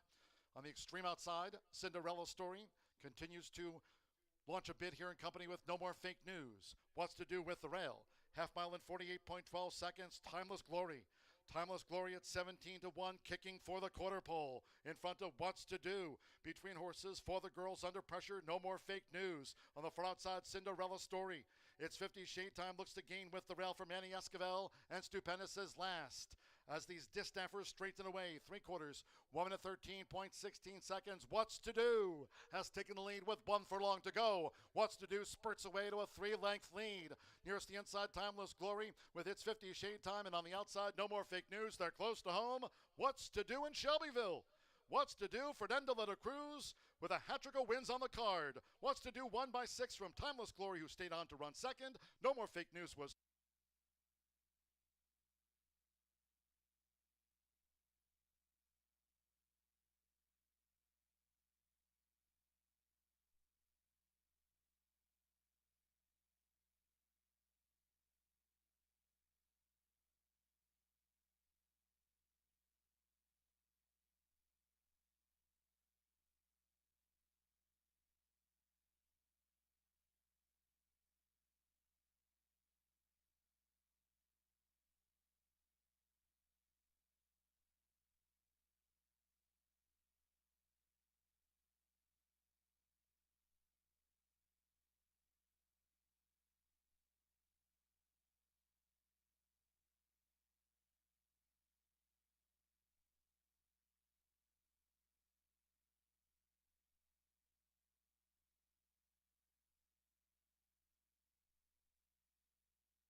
we have this week's Exactamundo winner.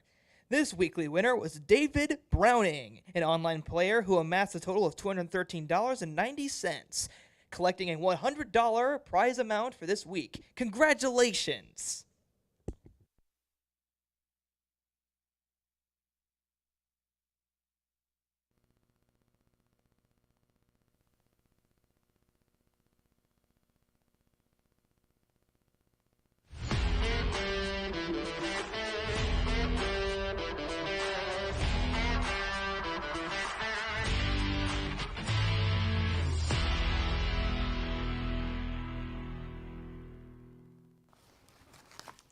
Stakes action coming up here at Horseshoe Indy, and this will close out the live racing week for us after a very rainy few days.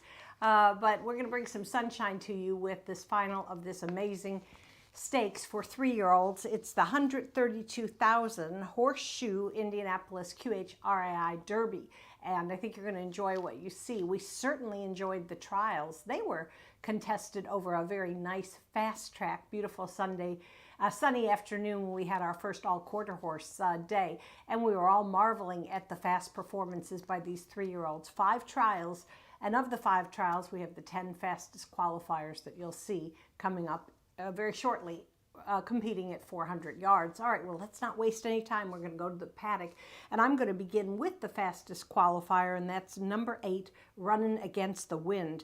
Winner of the 4th of 5 trials that day in a speedy 19.864 seconds. Ricardo Martinez trains, gave the leg up to Martin Munoz. And this is an Oklahoma-bred son of Uncle D, was making his first start since finishing 3rd in a trial last year for the 212,000 QHRAI Stallion Service Auction. What impressed me, coming off a layoff of that magnitude and running as well as this horse did, was impressive to me. It's pretty tough to win a trial, let alone not have any preps earlier this year. Very professional. Of course, we've talked about Ricardo Martinez and Martin. They're 60% in the money when they team up. So for fastest qualifier, just very tremendous athlete. That's my top choice. All right, let's go. Next up, I'm going to talk about trainer Tony Cunningham. He's got 2. First of all, he's won this race twice. I think it was back in 2014 with Jatastic, and then 2023 with Louisiana Faster. He's good with his 3-year-olds, 2-year-olds, older horses, but this is a race that he's won more than the other conditioners in this final. So he's going to saddle 2 in this race. The one that I'm really, and I've been a fan of this horse for a while now, number 11, RR, got a lot of run for Robin. Draws in due to the scratch of number 5, and that's Dragon Dynasty. So RR Lotto Run for Robin will break from that vacated post position, break from the 5 under Danny Martinez. It'll be the 11th career start for this son of amazing champion Favorite Cartel, purchased for $80,000 at the 2023 Heritage Place yearling sale. And it's not only the sire that's impressive, but this horse's dam, with a lot of love for Robin, ran 4th in the very prestigious All-American Futurity Grade 1 race at Ruidoso Downs. That happened, I think, back in 2011. So it really got tremendous pedigree, both sides. And the other thing is, this gelding, actually, one other impressive thing is he's already had a prep on a sloppy track. He won at Sandy Ridge at the Red Mile. That was earlier this year. So, you know, a great pedigree, nice running style, and fact that has mastered the muddy track already, which some of them have not.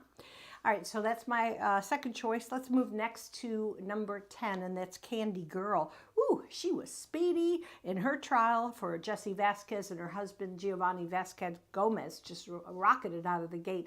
Was very impressive on May 31st. She also has a little experience. She tuned up for her a 3-year-old season with a victory in the 60,000 Cherokee Stakes at Sandy Ridge at the Red Mile that took place in March. Now she's going to break from the far outside post. She's 10. Don't let the numbers dissuade you, because 11 will break from post 5. Hope I'm not confusing everybody too much, but that's the way it is. Anyway, she can be flying from the outside post, and the husband and wife duo did have a win in this particular Derby back in 2022 with Rock Candy Blue. There's a lot of history in this race. It's really been fun to look at the past champions and kind of marvel at how much the purse has gone up too, because when it first started, it was way less than 132,000.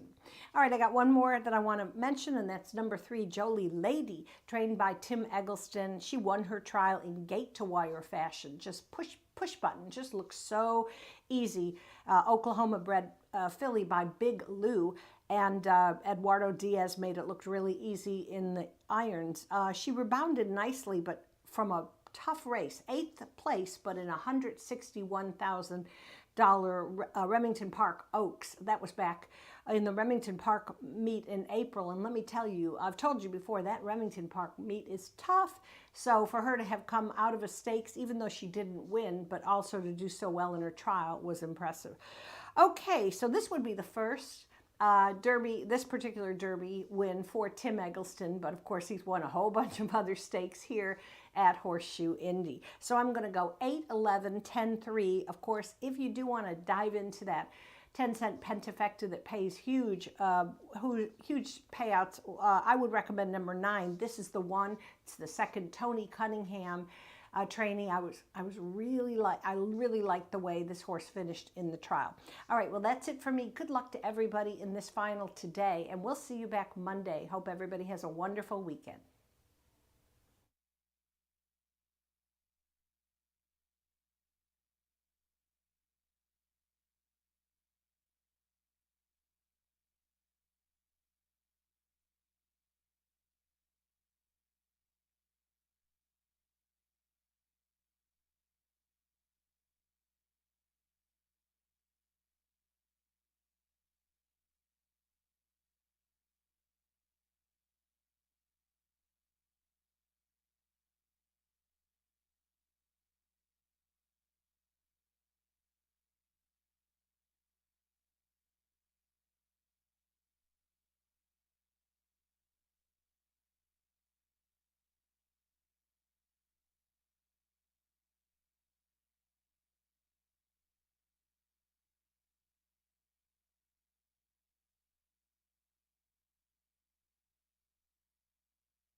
The horses call postword for the 9th race, the Horseshoe Indianapolis QHREI Derby Final.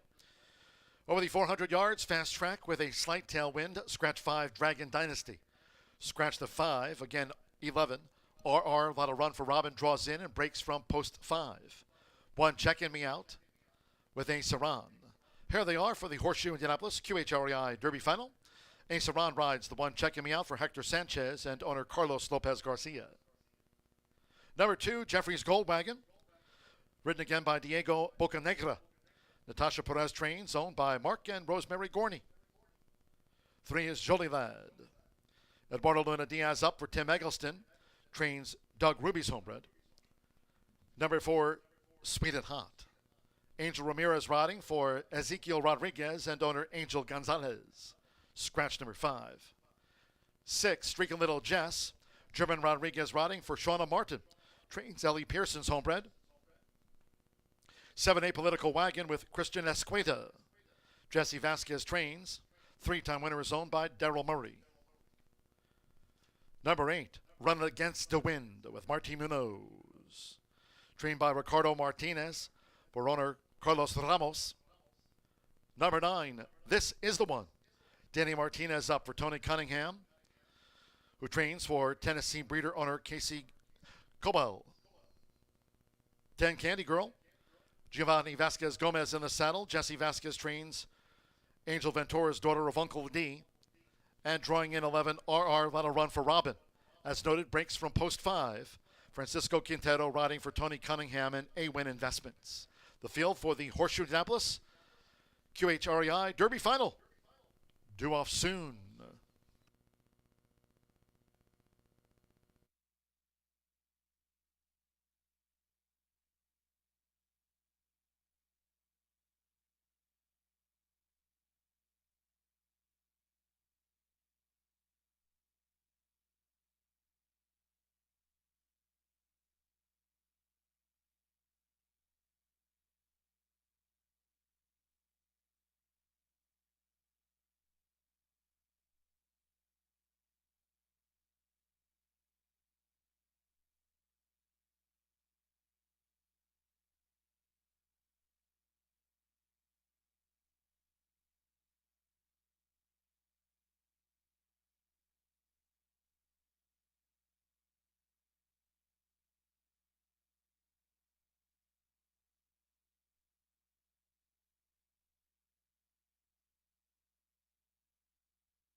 The horses are moving toward the gate.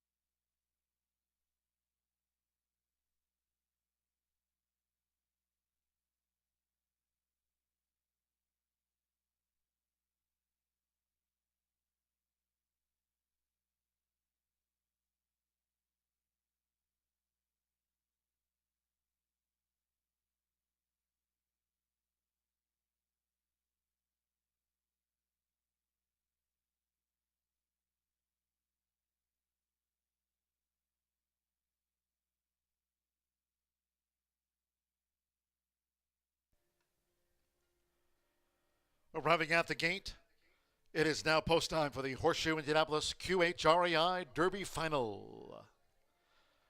Fast track over the 400 yards.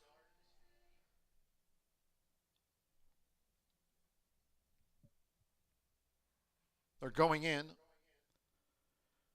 Diego Bocanegra, Jeffrey's Gold Wagon, uses a flipping halter. This is the one loaded with Running Against the Wind. Tailwind here for the Derby Final. Fast track.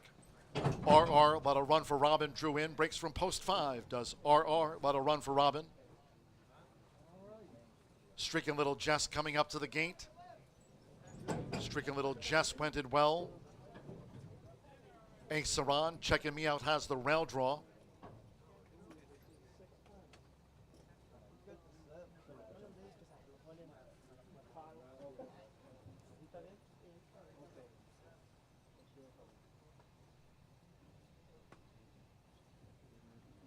Checking me out. A Political Wagon, Jolie Lad. 2 back. Angel Ramirez with Sweet and Hot. This to close out the card over the 400 yards, fast track. One more, Giovanni Vasquez Gomez with Candy Girl, so stand by.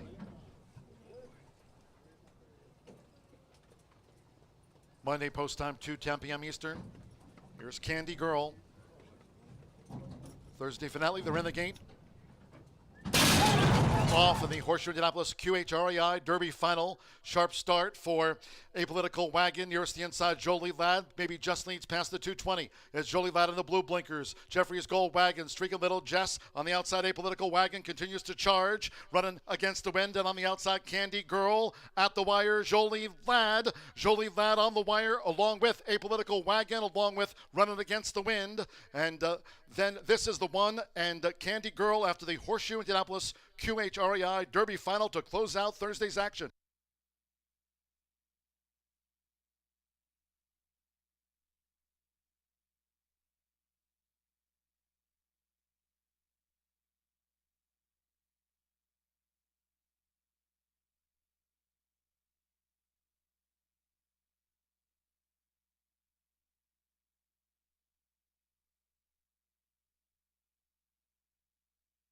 Photo finish. Horseshoe Indianapolis QHREI Derby Final. Photographs. Here it is.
Blanket photo finish after the Horseshoe Indianapolis QHREI Derby Final.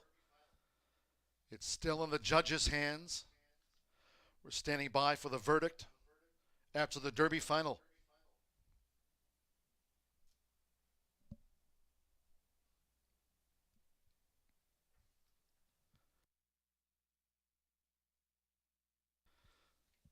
It's gone to Jolie Ladd. Narrow margin. 3, 7, 8, 9, 10. 3, Jolie Ladd first. A nose to the 7, A Political Wagon second. A nose to the 8, Running Against the Wind third. 9, This is the 1 fourth. And 10, Candy Girl for the quarter horse Pentafecta. Eduardo Luna Diaz, Tim Eggleston.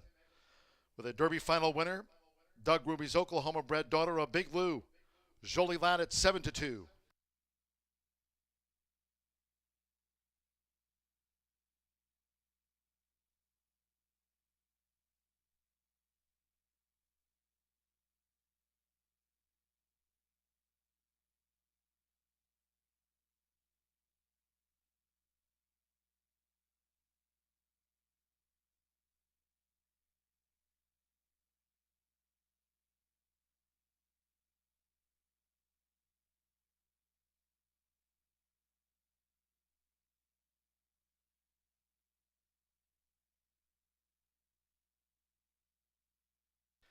19.689 seconds posted. Fast Track. There was a slight tailwind after the Derby final. 19.689. Returning to the Murphy Trailer Sales Winner's Circle, the 3 Jolivad with Eduardo Luna Diaz. It's official. Jolivad is a 3-year-old brown filly by Big Lou. At a 2 winds by Jesse James Jr., Tim Eggleston trains. Doug Ruby's Oklahoma bred. Horseshoe Indianapolis congratulates the winning connections of Jolivad. She takes out the Horseshoe Indianapolis QHREI Derby Final. Winner's presentation coming up. Final results in. The 10-cent Pentafecta, $2,212.50. Final pick 3 on the card, $34.65. 3-7 Exacta, $76.80. 50-cent Trifecta, 378. Noses between them, $101.15. 1-3 double, $73. 10-cent Superfecta paid $224.25. Pick 3, $34.65. This is the one ran 4th. Candy Girl was 5th for the Quarter Horse Grand High 5. Winner's presentation to the connections of Jolivad. Congratulations to winning Oklahoma breeder and owner Doug Ruby, winning trainer Tim Eggleston, and Eduardo Luna Diaz gets Jolivad's nose down on the line to take out the Horseshoe Indianapolis QHREI Derby Final. Final results. That concludes our live racing program for today. We thank all that joined us here at the races. Cheers to all who tuned in. No live racing Friday, Saturday, and Sunday. Next live race card will be here on Monday post time at 2:10. Until next time, that'll do it for me from the broadcast booth. But stay tuned. Coming up next, Racing Rachel with the post-race show. Good night from here.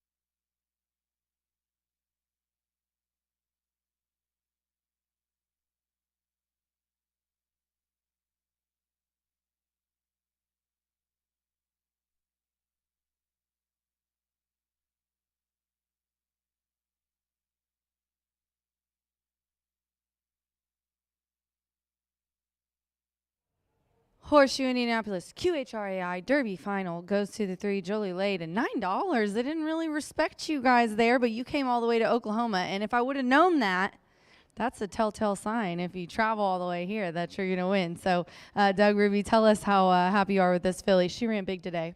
Oh, couldn't be more proud. She's homebred, so we had her as a baby, and you know it's always kind of a sick feeling in your stomach when they go to the gate, but it's always nice when they get to the winner's circle. A lot of people don't understand when you breed and own them. You see them as little babies, and then they go in the gate, and you're like, oh, that's my little baby. Let's hope she gets out good. Yep, get out of the gate, make it down the track, and have a chance. Well, I didn't know who it was. I was like the 3, the 7, and I think the 8. You guys were all right there. But, Tim, today you had it's very rare that we don't get you on the Thoroughbred card with some wins, so you made it up here with a stakes win. I should have known. Yeah, we'll try. Tell us where you're going to point this filly next. You guys got a whole meet. We got some trials coming up next weekend. Yeah, we got a bunch of trials. Actually, we have a brother that we purchased from Doug that'll be in the trials on Saturday. He's a really nice horse. He broke his maiden his first start. So it's a good family. He's doing a good job, and we're glad to have him send him up to us. It's fun. It is fun, and thanks for coming all the way from Oklahoma to visit us here in Indiana. Jolie Lade wins here for the Horseshoe Indianapolis QHREI Derby Final. I had to beg her to come just stand here, so I'm not going to put the mic in your face at all. Thank you. So good luck to you guys, though, in the future with her.